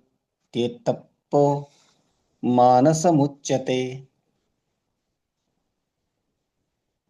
तथा संतोष, सरलता, गंभीरता, आत्मसंयम एवं जीवन की शुद्धि, ये मन की तपस्याएं हैं। हम्म। तो सबसे पहले भगवान श्रद्धा के बारे में बताएं कि जो असुरी श्रद्धा, जो जिनकी श्रद्धाएं नहीं होती, असुर होते हैं, जिनकी श्रद्धा भगवान में होती है, वो देव देव होते हैं, जो पिछले अध्याय में बताया। इसमें अर्जुन ने पूछा कि जो बीच में होते हैं, शास्त्रों में श्रद्धा नहीं है, मतलब किसी चीज में श्रद्धा है लेकिन वो शास्त्रों में नहीं बताएगी वो चीज, तो उनका क्या होता है? तो भगवान बताइए, श्रद्धा 3 प्रकार की होती है, सत्वगुणी, रजोगुणी और तमोगुणी श्रद्धा होती है। और श्रद्धा व्यक्ति की किन से बनती है? उसका वो यज्ञ है ना, उसका यज्ञ किस प्रकार का यज्ञ कर रहा है, किस प्रकार की तपस्या कर रहा है, किस प्रकार का उसका भोजन है, और किस प्रकार का हम्म, तपस्या, यज्ञ, और किस प्रकार का वो दान करेगा। ये 4 चीजें उसका निर्धारण करेगी कि उसकी श्रद्धा कैसी है। तो भोजन 3 गुणों में हमने देख लिया, सत्वगुण का भोजन, रजोगुण का, तमोगुण का देख लिया। यज्ञ 3 गुणों में है ना, भौतिक लाभ की प्राप्ति के लिए होता है रजोगुणी, है ना, बिना भौतिक लाभ के है ना जो करता है वो सत्वगुणी। और जो तमोगुणी होती है उसमें न न प्रसाद बांटेगा, न पुरोहितों को दीक्षा देगा, बिना श्रद्धा के करेगा, वो तमोगुणी यज्ञ हो गया। हम्म। अब यज्ञ के बाद में क्या आ गया? भोजन आ गया, यज्ञ आ गया। अभी तपस्या के बारे में भगवान बता रहे हैं। तो शरीर की तपस्या बता दिए, मन की तपस्या बता दिए, नहीं शरीर की तपस्या बता दिए, वाणी की तपस्या बता दिए, अभी मन की तपस्या बता रहे हैं। मन है प्रसाद, मन को हमेशा संतुष्ट रखना है। बड़ा मुश्किल है। मन हमेशा ही असंतुष्ट रहता है, कुछ भी मिल जाए व्यक्ति को, मन हमेशा उसका असंतुष्ट रहता है, नहीं और चाहिए, ये भी होना चाहिए, वो भी होना चाहिए। सौम्यत्वम, सौम्यता, सौम्य साबुन आती है ना, सौम्य, सॉफ्ट ऐसा सॉफ्ट स्वभाव होना है। अन्यों के प्रति कपट भाव से रहित। मौनम, मौन, गंभीरता। आत्म निग्रह, खुद पे नियंत्रण रखना। भाव संशुद्धि, अनेक मन में अनेक विचार आते आते रहते हैं उल्टे पुल्टे, तो उन विचारों को है ना हटाना और भगवान पे अपना मन लगाना है, वही है भाव संशुद्धि। तो ये सब, ये जो तपस्या है, ये मन की तपस्या कहलाती है। मतलब कुल मिला के जो इंद्रिय तृप्ति से मन को हटा के भगवान की सेवा में लगाना, वही मन की तपस्या है। मन हमेशा इंद्रिय तृप्ति के लिए सोचता है वो, भले व्यक्ति बूढ़ा हो जाए, जवान हो, साधु हो, या एकदम भोगी हो, रोगी हो, किसी भी अवस्था में मन हमेशा वही चिंतन करता है। अब तपस्या के बारे में बताएंगे। तपस्या भी तीनों गुणों में होती है। श्रद्धया परया तप्तं तपस्तत्त्रिविधं नरेः अफलाकांक्षिभिर्युक्तैः सात्विकं परिचक्षते। भौतिक लाभ की इच्छा न करने वाले तथा केवल परमेश्वर में प्रवृत्त मनुष्यों द्वारा दिव्य श्रद्धा से संपन्न यह तीन प्रकार की तपस्या सात्विक तपस्या कहलाती है। सत्कारमान पूजार्थम तपोदम्भेन चैव यत् क्रियते तदीह प्रोक्तम राजसं चलमध्रुवम्। जो तपस्या दंभ पूर्वक तथा सम्मान सत्कार एवं पूजा कराने के लिए संपन्न की जाती है वह राजसी रजोगुणी कहलाती है। यह न तो स्थायी होती है न शाश्वत। हम्म तो समाज में अपनी प्रतिष्ठा बनाना है, दंभ पूर्वक घमंड के साथ सम्मान सत्कार पूजा कराने के लिए जो संपन्न की जाती है, वो रजोगुणी कहलाती है। तो थोड़े समय के लिए रहते हैं, थोड़े ना 4 दिन की चांदनी फिर अंधेरी रात। थोड़े समय के लिए लोग आपकी मान सम्मान करेंगे करेंगे, लेकिन फिर आपके अंदर गुण नहीं है, तो फिर से कोई नहीं करने वाला है, सब दूर हो जाते हैं। या उनका कोई स्वार्थ, जब तक उनका कोई स्वार्थ पूरा होता है तब तक वो आपका सम्मान करते हैं। जब उनका स्वार्थ पूरा नहीं होगा तो वो छोड़ देंगे, bye bye tata bye bye कर देते हैं इस प्रकार से। तो इस प्रकार से ये सब टेम्परेरी है, अस्थायी है।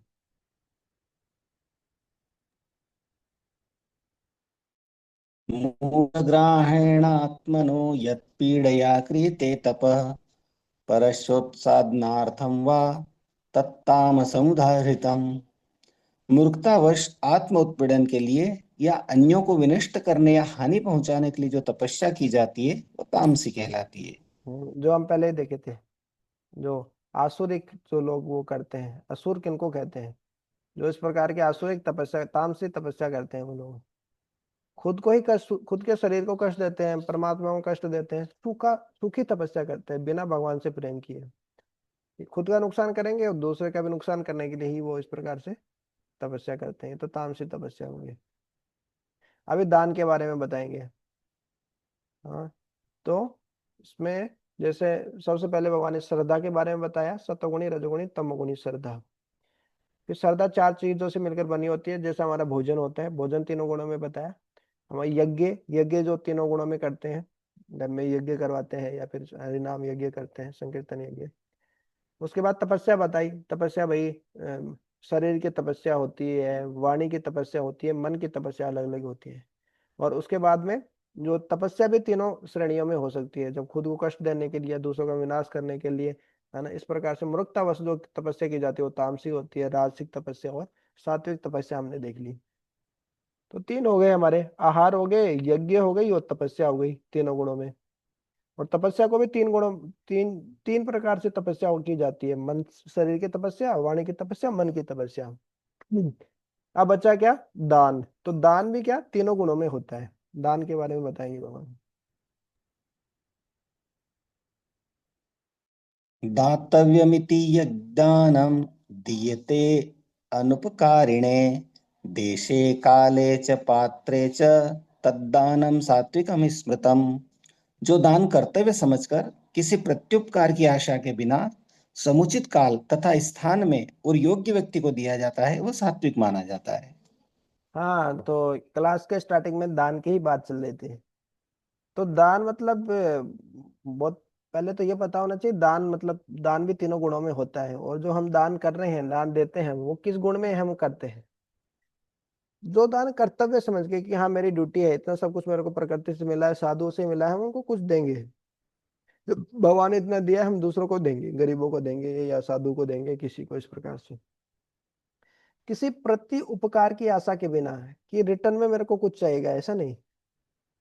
जैसे बोले कि मंदिर में हम दे रहे हैं डोनेशन ताकि हमको एटीजी रिसिप्ट मिल जाए, टैक्स नहीं कटेगा हमारा उससे। तो ज्यादा से लेते ज्यादा तनख्वाह मिलती है, उनका टैक्स कटता है।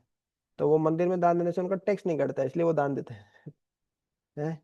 या फिर प्रति उपकार, कोई मंदिर से फिर उनका कुछ रहता है कि हम देखो मंदिर में इतना दान दिए, मंदिर से हमको ये सुविधाएं मिलनी चाहिए, फैसिलिटीज मिलनी चाहिए, ऐसा उनका बॉन्ड रहता है। तो मंदिर में देखो इतना दान दिया है, ये फैसिलिटीज हमको मिलनी चाहिए, देखो जब भी आए हम तब।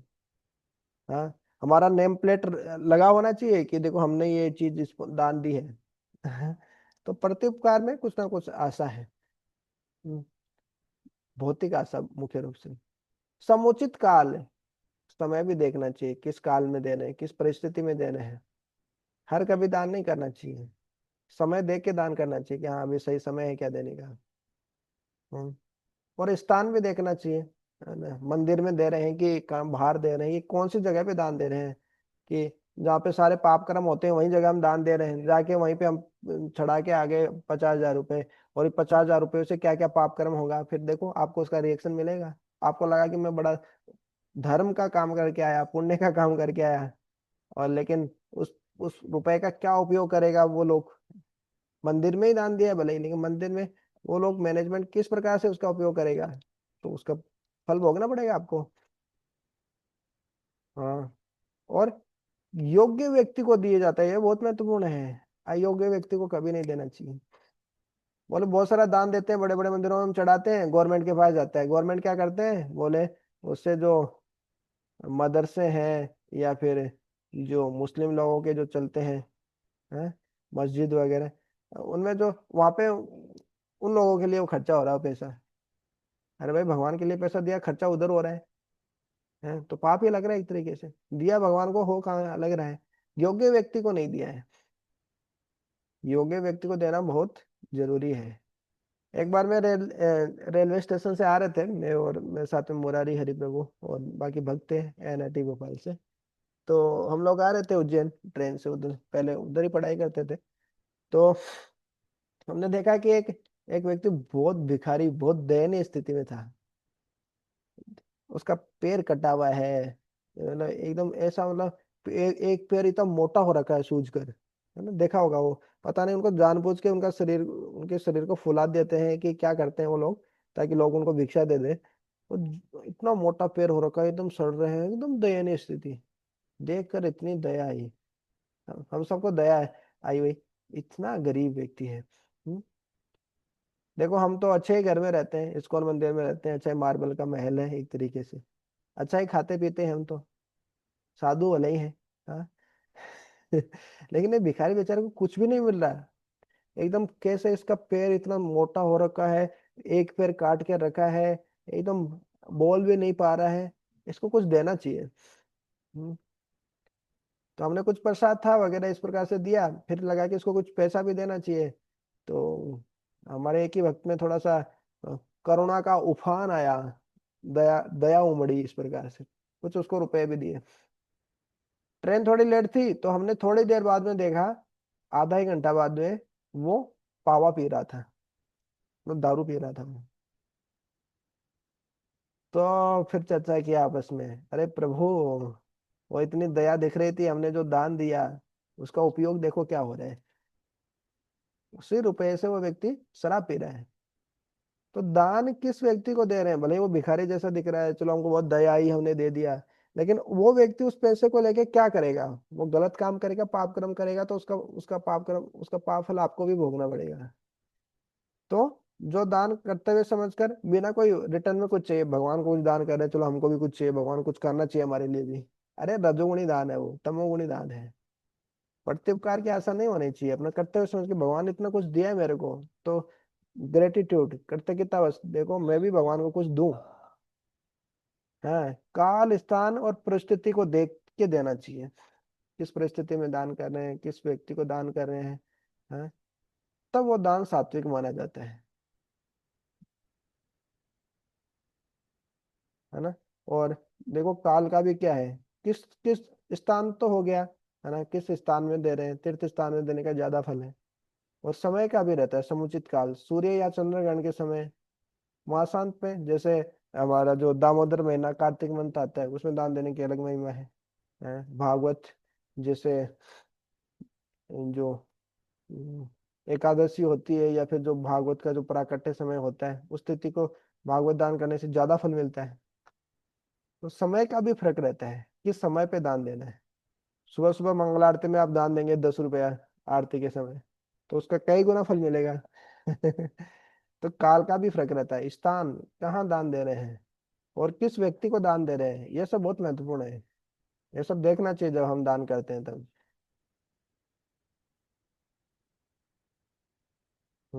राजसिक दान देखते यत्तु प्रत्युपकारार्थं फलमुद्दिश्य वा पुनः दीयते च परिक्लिष्टं तद्दानं राजसं स्मृतम्।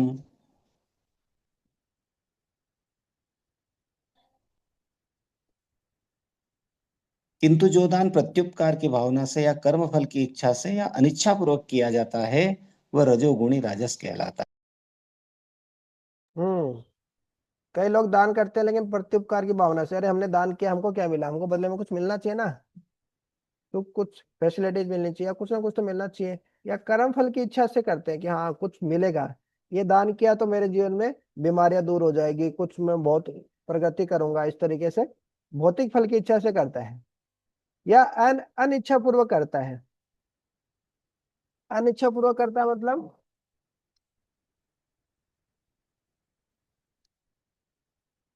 हाँ, जैसे कई बार क्या होता है कि इच्छा व्यक्ति की नहीं होती दान करने की, वो जबरदस्ती बोलता है कि नहीं दान करना ही पड़ेगा, या घर वाले बोलते हैं कि नहीं दान करना है, दान देना ही पड़ेगा, तो जोर जबरदस्ती देना पड़ता है दान।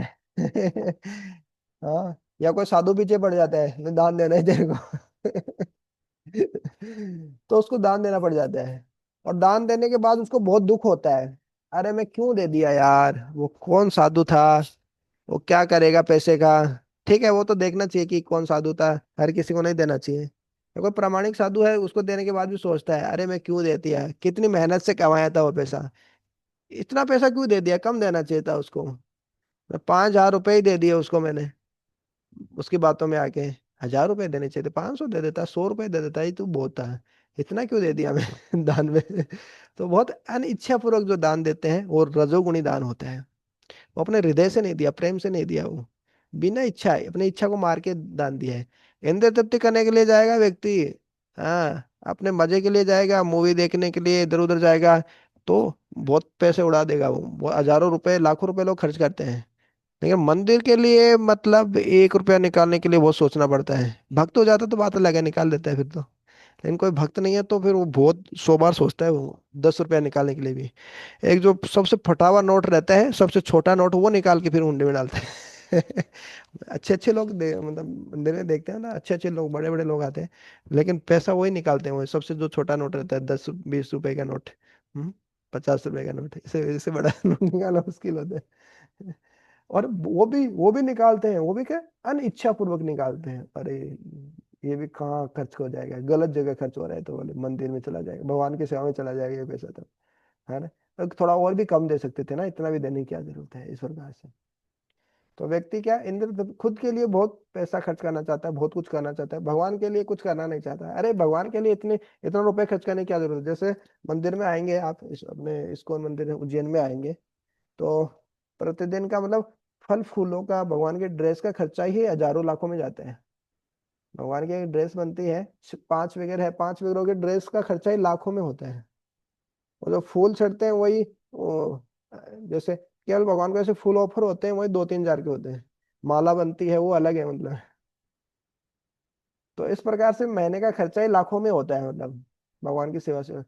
तो कई लोग आगे और डिस्टर्ब हो जाते हैं, परेशान हो जाते हैं एकदम, अरे इतना खर्चा क्यों कर रहे हो तुम लोग, कहाँ से आएगा। बोले भगवान दे रहे हैं, आएगा, इतने साल हो गए आ रहा है खर्चा, पैसा आ रहा है, इसलिए कर रहे हैं खर्चा।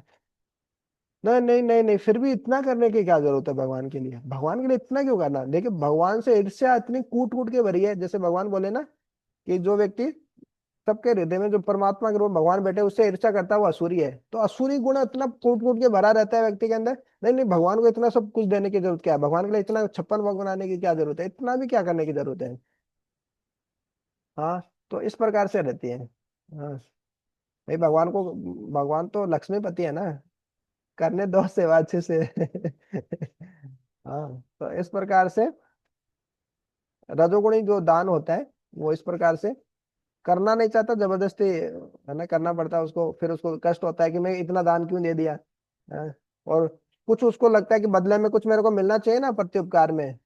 हाँ, या फिर कुछ ना कुछ फायदा होना चाहिए, भौतिक फायदा, तभी तो दान दूंगा मैं। इस प्रकार से जो दान दिया जाता है वो रजोगुणी दान होता है।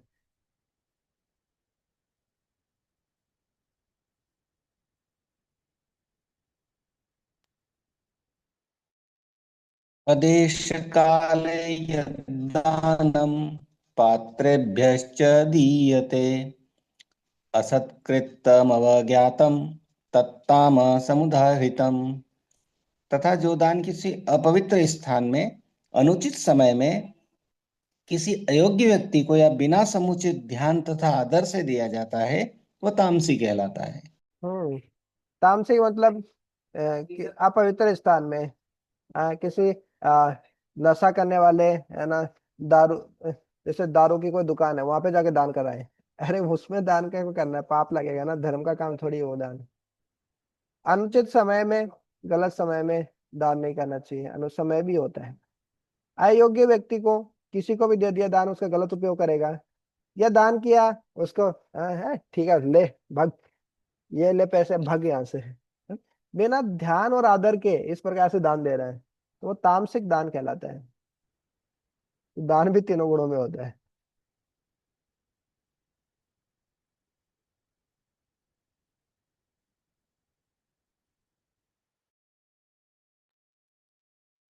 ओम तत्सिति निर्देशो ब्रह्मणस्त्रिविधः स्मृतः ब्राह्मणास्तेन वेदाश्च यज्ञाश्च विहिता पुरा। सृष्टि के आदिकाल में ओम तत्सत ये तीन शब्द पर ब्रह्म को सूचित करने के लिए प्रयुक्त किए जाते रहे हैं। ये तीनों सांकेतिक अभिव्यक्तियां ब्राह्मणों द्वारा वैदिक मंत्रों का उच्चारण करते समय तथा ब्रह्म को संतुष्ट करने के लिए यज्ञों के समय प्रयुक्त होती थी। तो ओम तत्सत, इस प्रकार से ये मंत्र का जाप किया जाता है। अभी बताएंगे भगवान ओम का क्या अर्थ है, तत् का क्या अर्थ है, सत का क्या अर्थ है। जैसे कोई भी मंत्र हम जप करते हैं तो उससे पहले ओम नमो भगवते वासुदेवाय, तो ओम शब्द आता है ना, ओम आता है। तो हालांकि मतलब इसके जब ओम आता है, ये बीज, इसमें कूट, इस तरीके से रहते हैं। मंत्र के भी 3 भाग होते हैं। तो कलयुग में ऐसे विधान नहीं है कि हम हर कहीं बैठ के कैसे भी अवस्था में ये ओम का जप करें, उसके लिए कुछ नियम होता है। लेकिन भगवान का नाम जप करने के लिए कोई नियम नहीं है ना। हरे कृष्ण कृष्ण कृष्ण हरे हरे, हरे राम राम राम हरे हरे। आप बाथरूम में बैठ के भी इस प्रकार जप कर सकते हैं, कोई दिक्कत नहीं। लेकिन बाकी मंत्र हम जप नहीं कर सकते। तो ये सृष्टि के आदिकाल से ही ओम तत्सत ये 3 शब्द है पर ब्रह्म को सूचित करने के लिए, भगवान के लिए, भगवान विष्णु के लिए प्रयुक्त किए जाते हैं। और ये कोई भी वैदिक मंत्रों का उच्चारण करते समय ब्रह्म को, है ना, संतुष्ट करने के लिए यज्ञ के समय इस प्रकार से ओम तत्सत ये उच्चारण किया जाता है।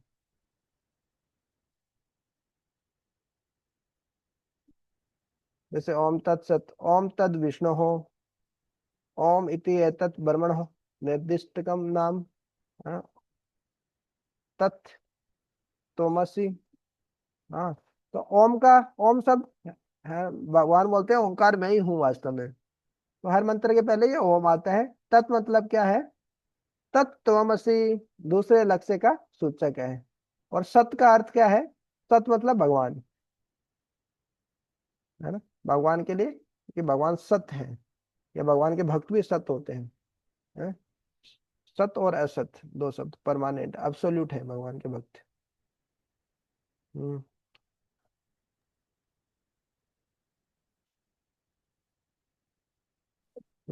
तो यज्ञ दान तप ये सब करते समय जब ओम तत्सत बोला जाता है, तो वो कोई त्रुटि रहती है तो वो भी नष्ट हो जाती है इस प्रकार से। अब तीनों को ओम और तत् और सत उनका अर्थ बताएंगे भगवान क्या होता है। तस्मात् ओम इत्युदाहृत्य यज्ञदानतपक्रियाः प्रवर्तन्ते निधानोक्ताः सततं ब्रह्मवादिनाम्। अतएव योगीजन ब्रह्म की प्राप्ति के लिए शास्त्रीय विधि के अनुसार यज्ञ दान तथा तप की समस्त क्रियाओं का शुभारंभ सदैव ओम से करते हैं।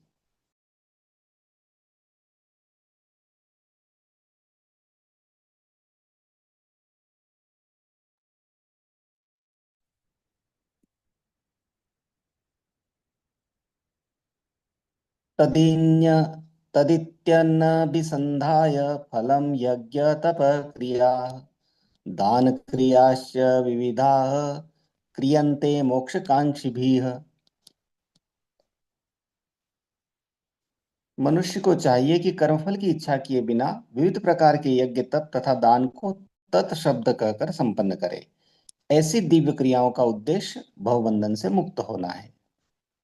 हाँ, तो ओम तत् और सत तीनों को बता रहे हैं। ओम मतलब कुछ भी वैदिक तप ज्ञान यज्ञ ये सब करेंगे तो ओम से उसका शुरुआत करते हैं। ओम, फिर जो भी दान तप यज्ञ जो भी कर रहे हैं उसको तत् से, तत् मतलब वह मतलब वो यज्ञ तप तप तथा दान जो कर रहे हैं उसको तत् से संबोधित करते हैं। ऐसे दिव्य क्रिया का उद्देश्य भवबंधन से मुक्त होता है। अब सत का अर्थ क्या है वो इसमें बताएंगे। सद्भावे साधु भावे इस तरीके से।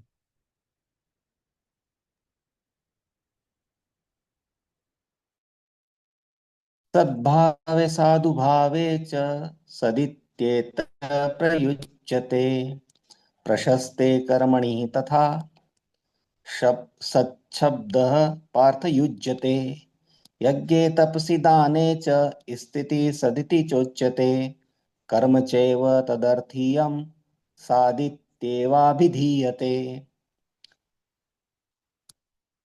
परम सत्य भक्तिमय यज्ञ का लक्ष्य है और उसे सत शब्द से अभिहित किया जाता है। हे प्रथापुत्र, ऐसे यज्ञ का संपन्न करता भी सत कहलाता है। जिस प्रकार यज्ञ तप तथा दान के सारे कर्म भी जो परम पुरुष को प्रसन्न करने के लिए संपन्न किए जाते हैं, सत है। हम्म। तो ओम का अर्थ बता दिए। कोई यज्ञ तप तथा दान का शुरुआत करने के लिए ओम शब्द बोलते हैं। तत् मतलब वो यज्ञ तप तथा दान के लिए बोल रहे हैं। और सत का अर्थ है भगवान के लिए वो कर रहे हैं, परम सत्य के लिए कर रहे हैं। हाँ, सत शब्द से उसको अभिहित किया जाता है। ऐसे यज्ञ का संपन्न करता जो ये यज्ञ कर रहा है वो भी सत्य कहलाता है, क्योंकि वो भी दिव्य फल उसका उसको मिलता है। और इस प्रकार के यज्ञ तथा दान के सारे कर्म जो भी परम पुरुष को प्रसन्न करने के लिए संपन्न किए जाते हैं सत्य है। हाँ, तो ये यज्ञ करते हैं तप करते हैं दान करते हैं, ये भी भगवान को प्रसन्न करने के लिए संपन्न किए जाते हैं, वो भी सत्य ही हो जाते हैं, परमानेंट हो जाते हैं इस प्रकार से।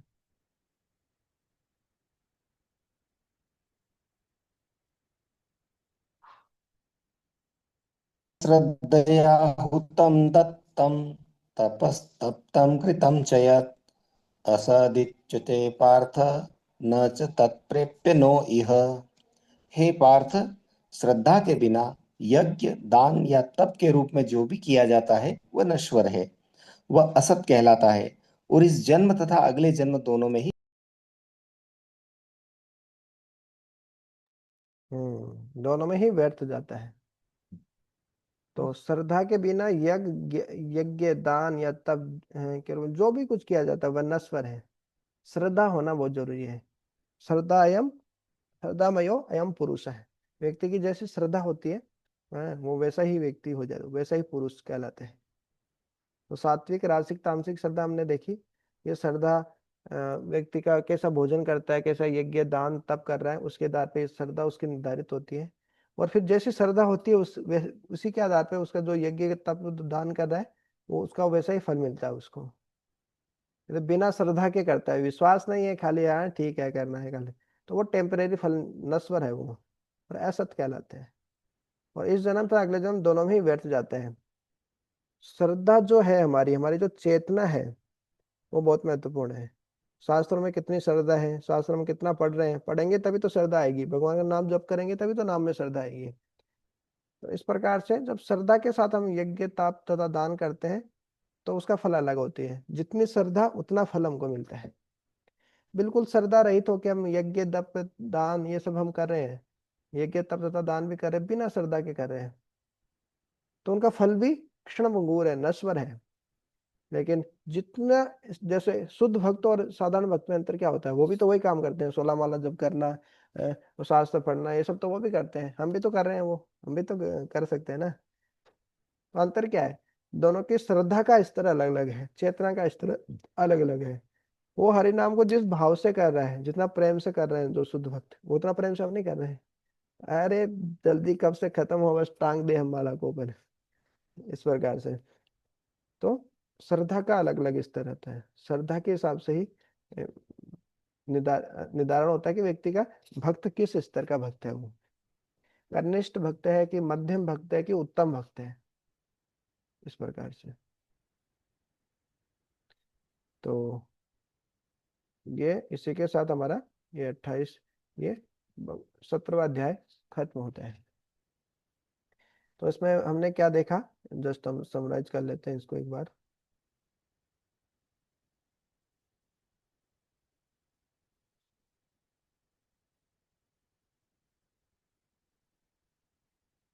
तो ये हमारा 17वां अध्याय, इसमें टोटल 28 श्लोक। तो 16वें अध्याय में हमने देखा दैवी तथा आसुरी गुण। तो जो भगवान गुरु साधु शास्त्र में जिनकी श्रद्धा होती है वो देवता दैवीय गुण, जिनकी श्रद्धा नहीं होते वो असुरी अ, राक्षस राक्षस लोग। लेकिन कुछ लोग, अर्जुन ने पूछा कि भगवान कुछ लोग जिनकी श्रद्धा तो होती है चीजों में, लेकिन वो चीज जिस पे श्रद्धा होती है वो शास्त्रों में कहीं नहीं है, तो उनका क्या होता है। तो भगवान फिर श्रद्धा के बारे में बताना शुरू किया। देखिए जो हमारा फेथ होता है, श्रद्धा जो है वो तीनों गुणों में होती है। हम्म, सत्वगुण रजोगुण तमोगुण में होती है। हम्म, और ये श्रद्धा चार चीजों से मिलकर बनी होती है। हमारा भोजन कैसा है, हमारा यज्ञ कैसा है, दान कैसा करते हैं, तपस्या किस प्रकार की कर रहे हैं हम, उसके हिसाब से हमारी श्रद्धा निर्धारित होती है।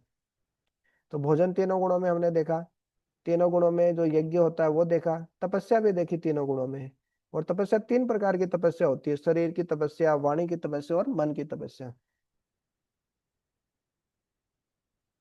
और फिर जो दान है, दान हम करते हैं, सत्व गुण का दान, रजोगुण तमोगुण, वो भी तीनों में होता है। फिर ओम तत् शब्द बोलकर ये सब यज्ञ तप तथा दान किया जाता है, ताकि कोई त्रुटि हो जाए तो वो भी है ना, वो भी माफ हो जाती है इस प्रकार से। और वो भी दिव्य हो जाता है, यज्ञ तप तथा जो दान है वो दिव्य हो जाता है।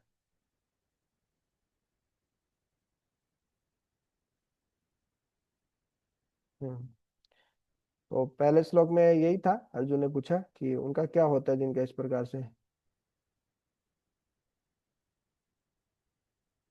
हाँ, जैसे पूछा था भगवान बोले थे कि ये शास्त्र विद्यम उत्सज्य वर्तते काम करता है, कि जो शास्त्रों का त्याग करके अपने मनमाने ढंग से आचरण करते हैं, कुछ भी करते हैं, उनका क्या होता है भगवान, ऐसे पूछे थे अर्जुन।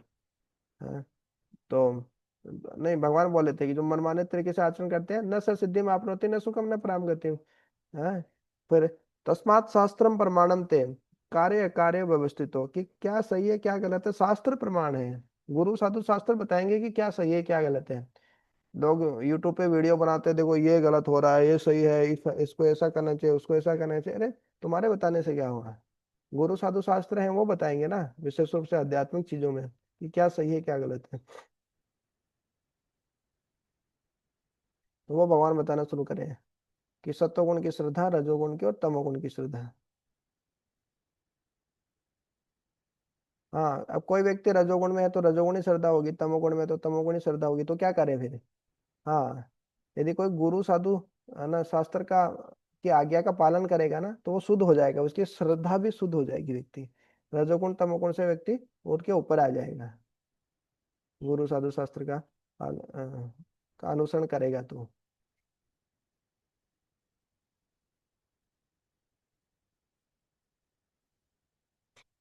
फिर भगवान बताए कि देखिए जो सत्वगुण में होते हैं वो उनकी श्रद्धा सत्वगुण की होती है, वो देवी देवताओं की पूजा करते हैं। जो रजोगुण में होते हैं वो राक्षसों की पूजा करते हैं, राक्षसों की भी पूजा करते हैं लोग, पता है। काला जादू करवाते हैं, है ना। जो तमोगुण में होते हैं भूत प्रेतों की पूजा करते हैं। एक सफेद जादू होता है, एक काला जादू होता है।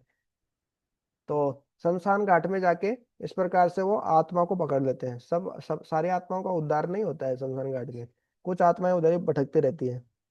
तो कुछ आत्माओं को पकड़ लेते हैं वो लोग, जो सफेद जादू काला जादू करने वाले, विशेष रूप से जो काला जादू करने वाले। और फिर उस आत्मा को पकड़ के, आत्मा के साथ सूक्ष्म शरीर जो रहता है उसको दोनों को पकड़ लेता है वो तंत्र विद्याओं से। तंत्र मतलब जो शरीर पे होता है, जैसे मंत्र मन के स्तर पे, तंत्र मतलब जो शरीर के स्तर पे जो किए जाते हैं। जैसे देखा होगा किसी के बाल को लेके जादू करते हैं, काला जादू करते हैं, टोना करते हैं, इस तरीके से। तो उसको पकड़ के, उसके सूक्ष्म शरीर को, उसकी आत्मा को पकड़ के वो जो चाहे वो काम करवा लेते हैं। हम्म, तो उसको बोलते हैं काला जादू। हाँ, उससे गलत गलत भी काम करवा सकता है। और फिर उससे फिर क्या होता है, किसी को पकड़ के लाना है, किसी को ये करना है, किसी को अपने कंट्रोल में व्यक्ति ले आते हैं। और फिर वो व्यक्ति मतलब बोलते हैं ना, ये तो व्यक्ति खुद के कंट्रोल में नहीं है, जो भूत करवाता है वो वैसे व्यक्ति करता है। भूत प्रेत चढ़ जाते हैं, मेहंदीपुर बालाजी जाते हैं ना, भूत प्रेत के बहुत सारे पेशेंट मिल जाते हैं वहां पे। तो इस प्रकार से लोग जिस श्रद्धा में होते हैं, रजोगुण तमोगुण में होते हैं, वैसे ही पूजा करेंगे वो लोग। व्यक्ति जैसा होगा वैसा ही तो काम करेगा ना। राक्षसी आदमी है, राक्षसी प्रवृत्ति का व्यक्ति है, तो उसको तो राक्षस ही पसंद आएंगे ना। उसको देवी देवताओं के बीच में, हंसों के बीच में थोड़े ना कौवा जाके बैठेगा। हंसों के बीच में कौवा अलग ही दिखेगा वो। जमेगा नहीं। जोड़ी जमती है, साथ वालों जैसे जैसा व्यक्ति होता है वैसे ही उसके मित्र होते हैं। तो इस प्रकार से जिनकी जैसी श्रद्धा होती है वो वैसे ही कार्य करता है व्यक्ति। तो भगवान ये बताए।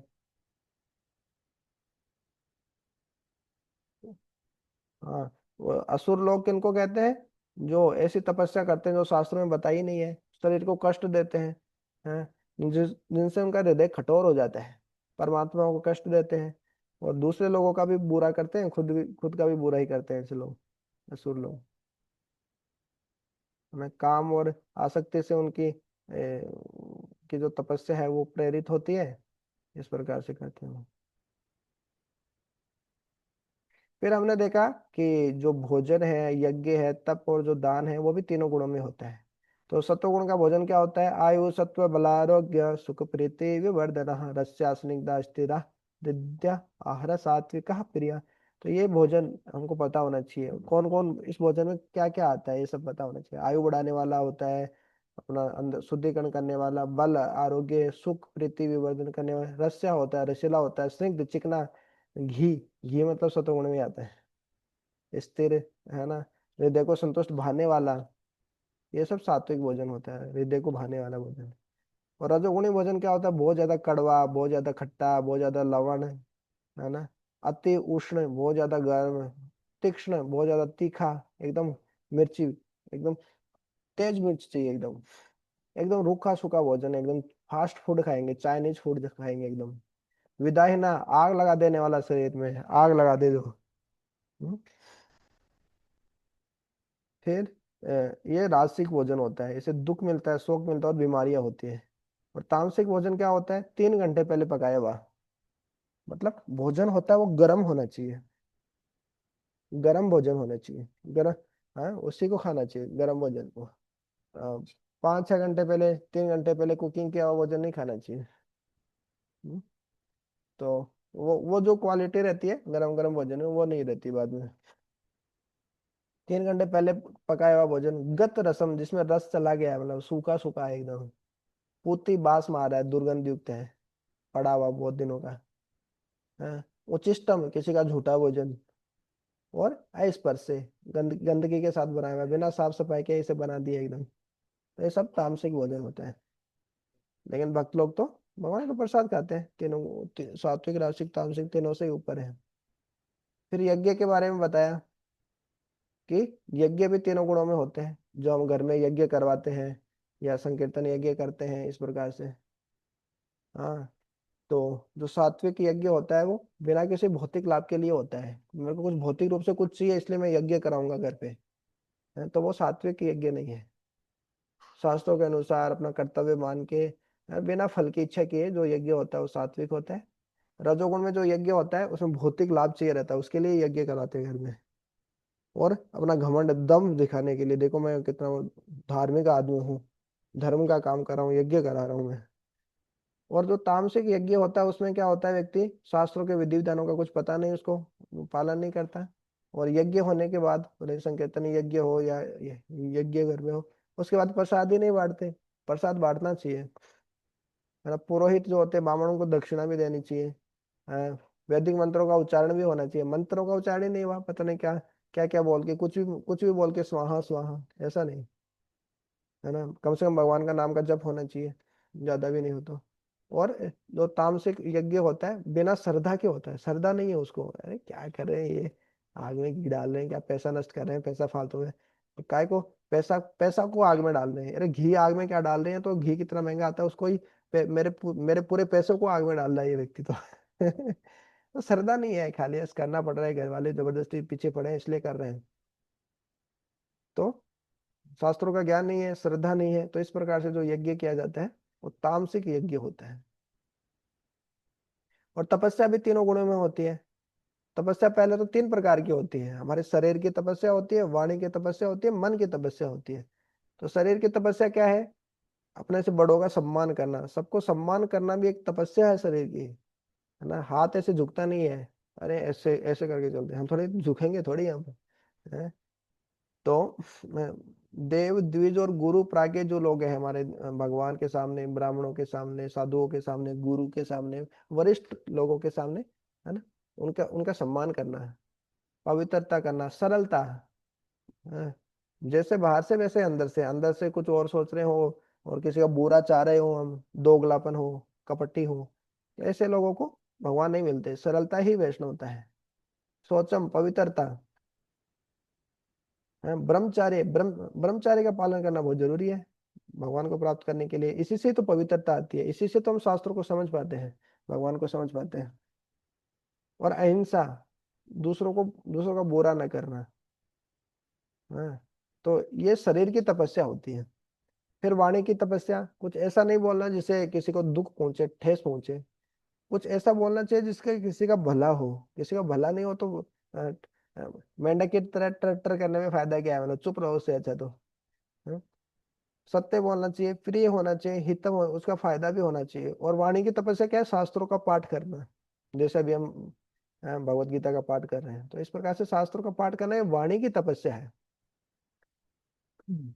एक गुरु है वो अपने शिष्य को डांट सकता है, लेकिन हर किसी को हम ऐसे डांट नहीं सकते ताकि किसी को भी डांट दिया बोले, नहीं।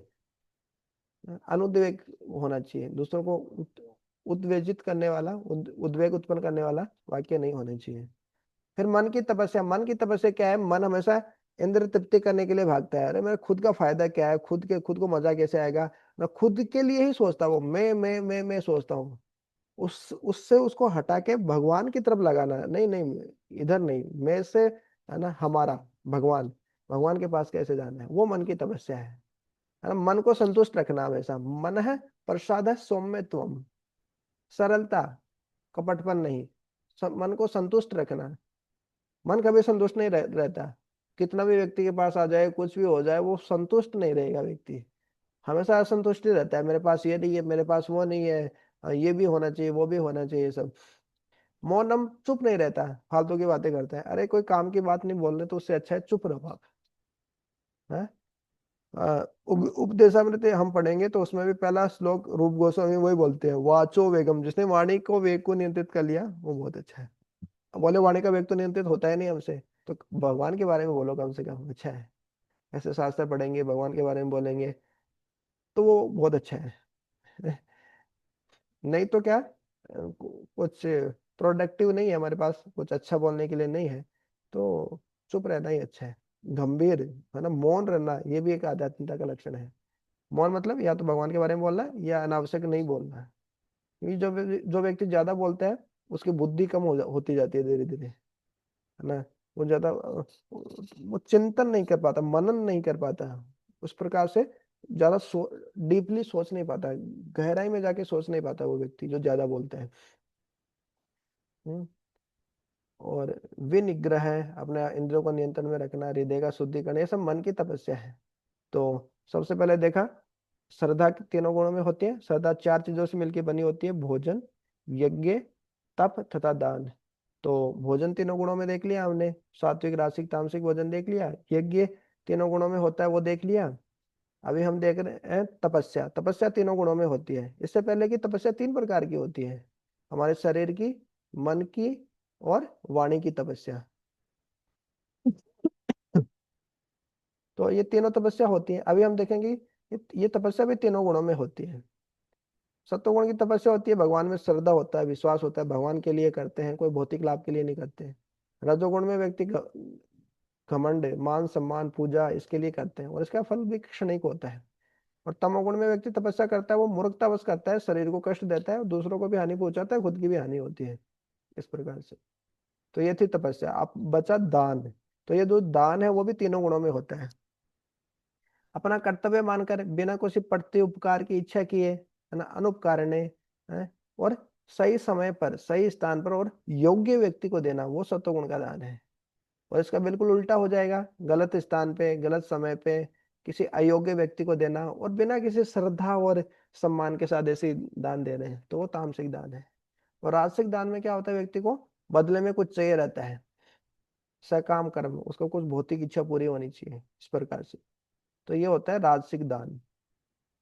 तो श्रद्धा तीनों गुणों में, और श्रद्धा जो यज्ञ तप दान तथा तपस्या से मिलकर बनी होती है, वो भी तीनों गुणों में होती है। तो व्यक्ति जितनी श्रद्धा से यज्ञ तप तथा दान करता है उसको उतना ही फल मिलता है, ये सबसे लास्ट में बताएंगे भगवान। और, और सबका लेवल श्रद्धा का अलग अलग होता है, उसी के हिसाब से व्यक्ति कनिष्ठ मध्यम और उत्तम भक्त होता है। जिनकी जितनी ज्यादा श्रद्धा भगवान पर, गुरु साधु शास्त्र पे, वो उतना ही उन्नत भक्त है, इस प्रकार से। फिर ओम तत्सत बोलकर ये सब यज्ञ तप तथा दान किए जाते हैं। हाँ, तो उसको बोलने से कोई त्रुटि नहीं रह जाती है। ओम का अर्थ होता है ना, कोई भी यज्ञ तथा तप तथा दान करने से पहले ओम बोलकर शुरुआत की जाती है। तत् मतलब जो यज्ञ तपस्या तथा दान कर रहे हैं उसको तत् शब्द से संबोधित किया जाता है। तत् मतलब होता है वह। सत मतलब कि वो हम भगवान के लिए कर रहे हैं। और ये जो यज्ञ संपन्न करने वाला, तप तथा दान करने वाला है, उसको भी सत्य ही बोला जाता है, क्योंकि वो उसका फल भी, उसको परमानेंट फल मिलता है उसको। और जो हम कर्म कर रहे हैं वो यज्ञ तथा तप तथा दान है, उसको भी सत्य ही बोला जाता है। तो असत क्या है? असत वो है कि जो बिना श्रद्धा के जो हम करते हैं, बिना श्रद्धा के हम यज्ञ तप तथा दान करते हैं, वो नश्वर होता है, और उसका कोई परमानेंट फल नहीं मिलता है, टेम्परेरी फल ही मिलता है उसका। हाँ, तो अश्रद्धा के साथ हम यदि इसे करते हैं। तो इसी के साथ हमारा 17वां अध्याय खत्म होता है, श्रद्धा के 3 विभाग। कल हमारा कल हम देखेंगे भगवद गीता का 18वां अध्याय, और उसी के साथ हमारी भगवद गीता पूर्ण हो जाएगी। भगवद गीता के सारे श्लोक, एक अध्याय का दूसरे अध्याय से क्या कनेक्शन है, मतलब एक अध्याय के बाद दूसरा अध्याय क्यों आया, एक श्लोक के बाद दूसरा श्लोक भगवान क्यों बोल रहे हैं, उनके बीच में कनेक्शन क्या है, कड़ी क्या है, ये सब हमने देखा इस प्रकार से पूरा डिटेल में। उसके बाद हम देखेंगे, यदि भक्तों का उत्साह बना रहेगा तो हम एक दिन में पूरी उपदेशामृत पढ़ लेंगे, उपदेशामृत के 11 श्लोक, और उसके बाद में भागवतम शुरू कर देंगे। नेक्टर ऑफ डिवोशन भी कर सकते हैं। उपदेशामृत, भक्ति रसामृत सिंधु, या फिर भागवतम शुरू करेंगे, भागवतम के एक एक चैप्टर इस तरीके से एक एक दिन में। 2 घंटे ज्यादा लगते तो 1 घंटे भी कर सकते हैं, 1-1.5 घंटा भी हम क्लास कर सकते हैं, इस प्रकार से। जो वक्त का जब ज्वाइन कर पाए अपनी सुविधा के अनुसार करेंगे, नहीं तो रिकॉर्डिंग भी सुन सकते हैं बाद में, इस प्रकार से। तो इस प्रकार से सिस्टमेटिक पूरा सिलेबस हमारा हो जाएगा। नहीं तो क्या होता है कि हम ये लेक्चर सुनते हैं, वो सुनते हैं, वो सुनते हैं, फिर पढ़ाई वढ़ाई खुद से करते नहीं है, तो सिस्टमेटिक कवर नहीं होता है हमारा, पूर्ण समझ नहीं होती हमको।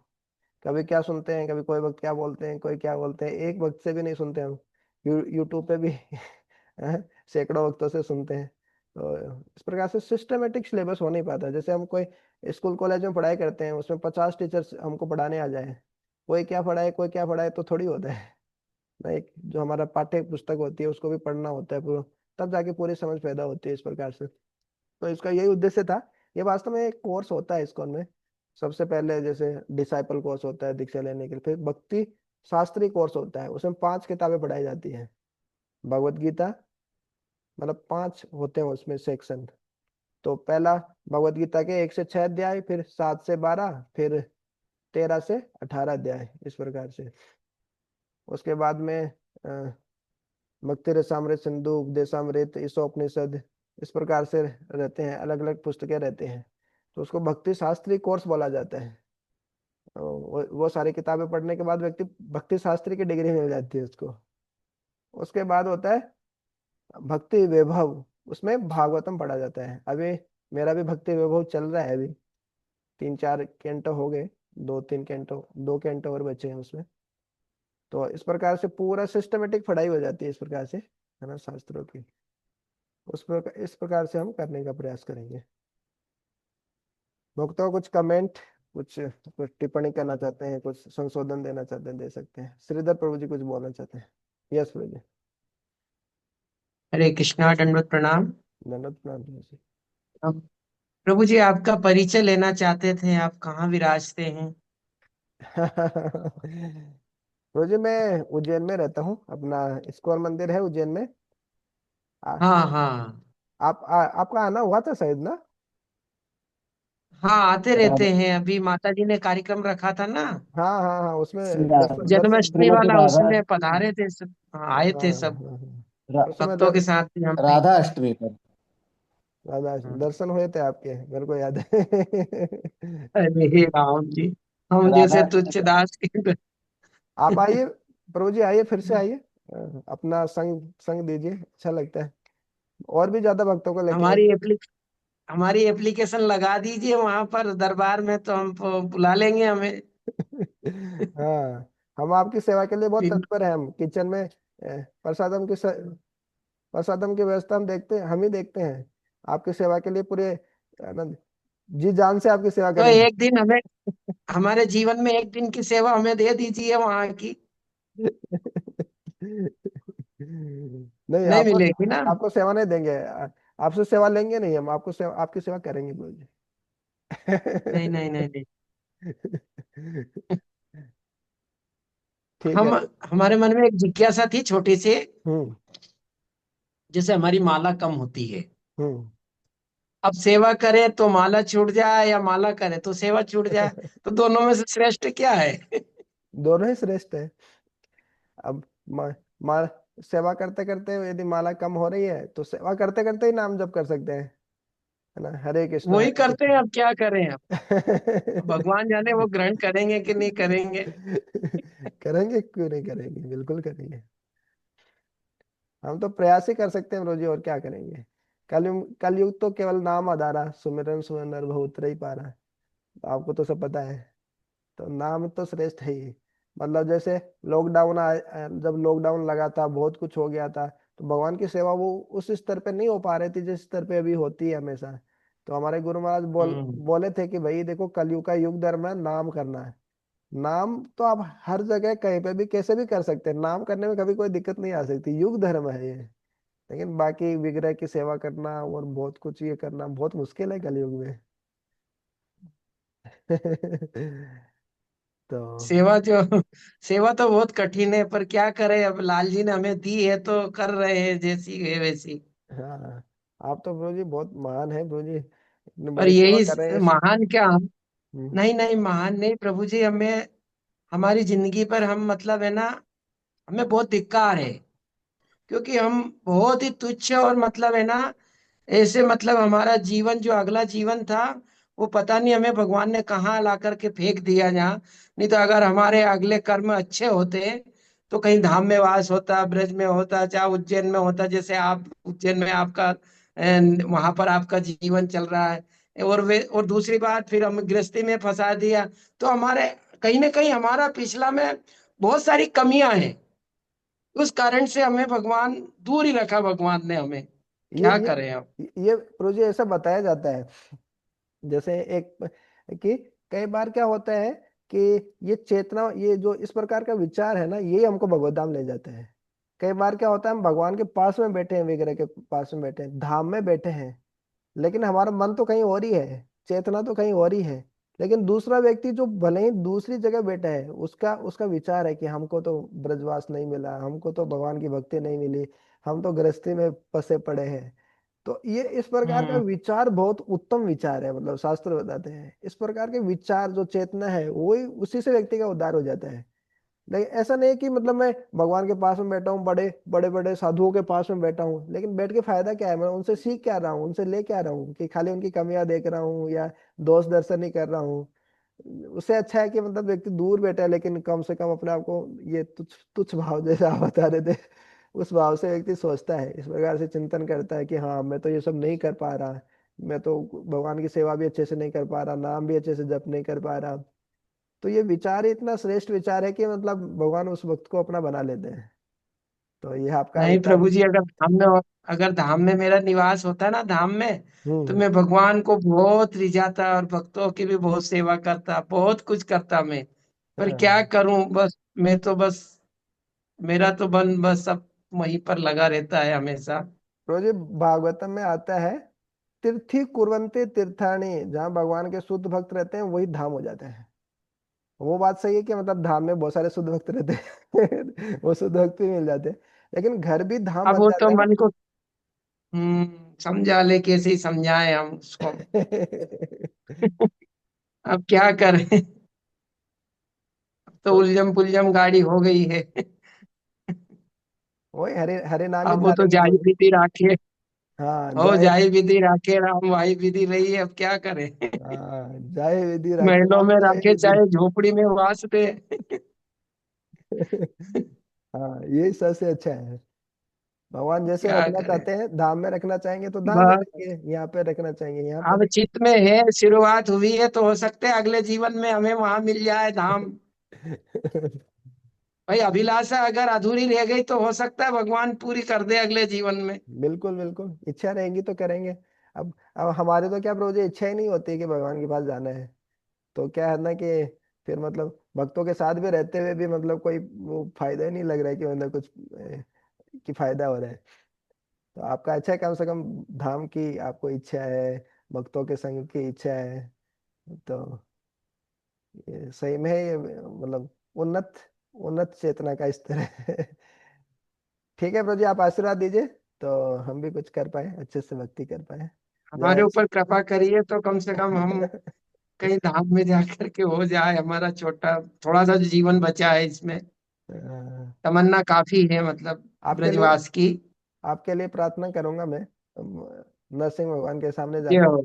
आप मेरे जय लिए हो, धन्य हो प्रभु आप जी। लेकिन आप मेरे लिए भी प्रार्थना कीजिएगा। मेरी अच्छे से भक्ति कर इतने काबिल कहाँ है हम भगवान। ग्रस्त ग्रस्त में से बहुत सारी त्रुटियां हो जाती है, बहुत सेवा में भी बहुत त्रुटियां होती है, पर फिर भी सुधार करने का प्रयास करते हैं। हम्म। जय श्रीधर प्रभु जी की जय, श्रील प्रभुपाद जी की जय, श्रीमद् भगवद गीता की जय। निताय गौर प्रेमानंदे, हरि हरि जय हो। बोल।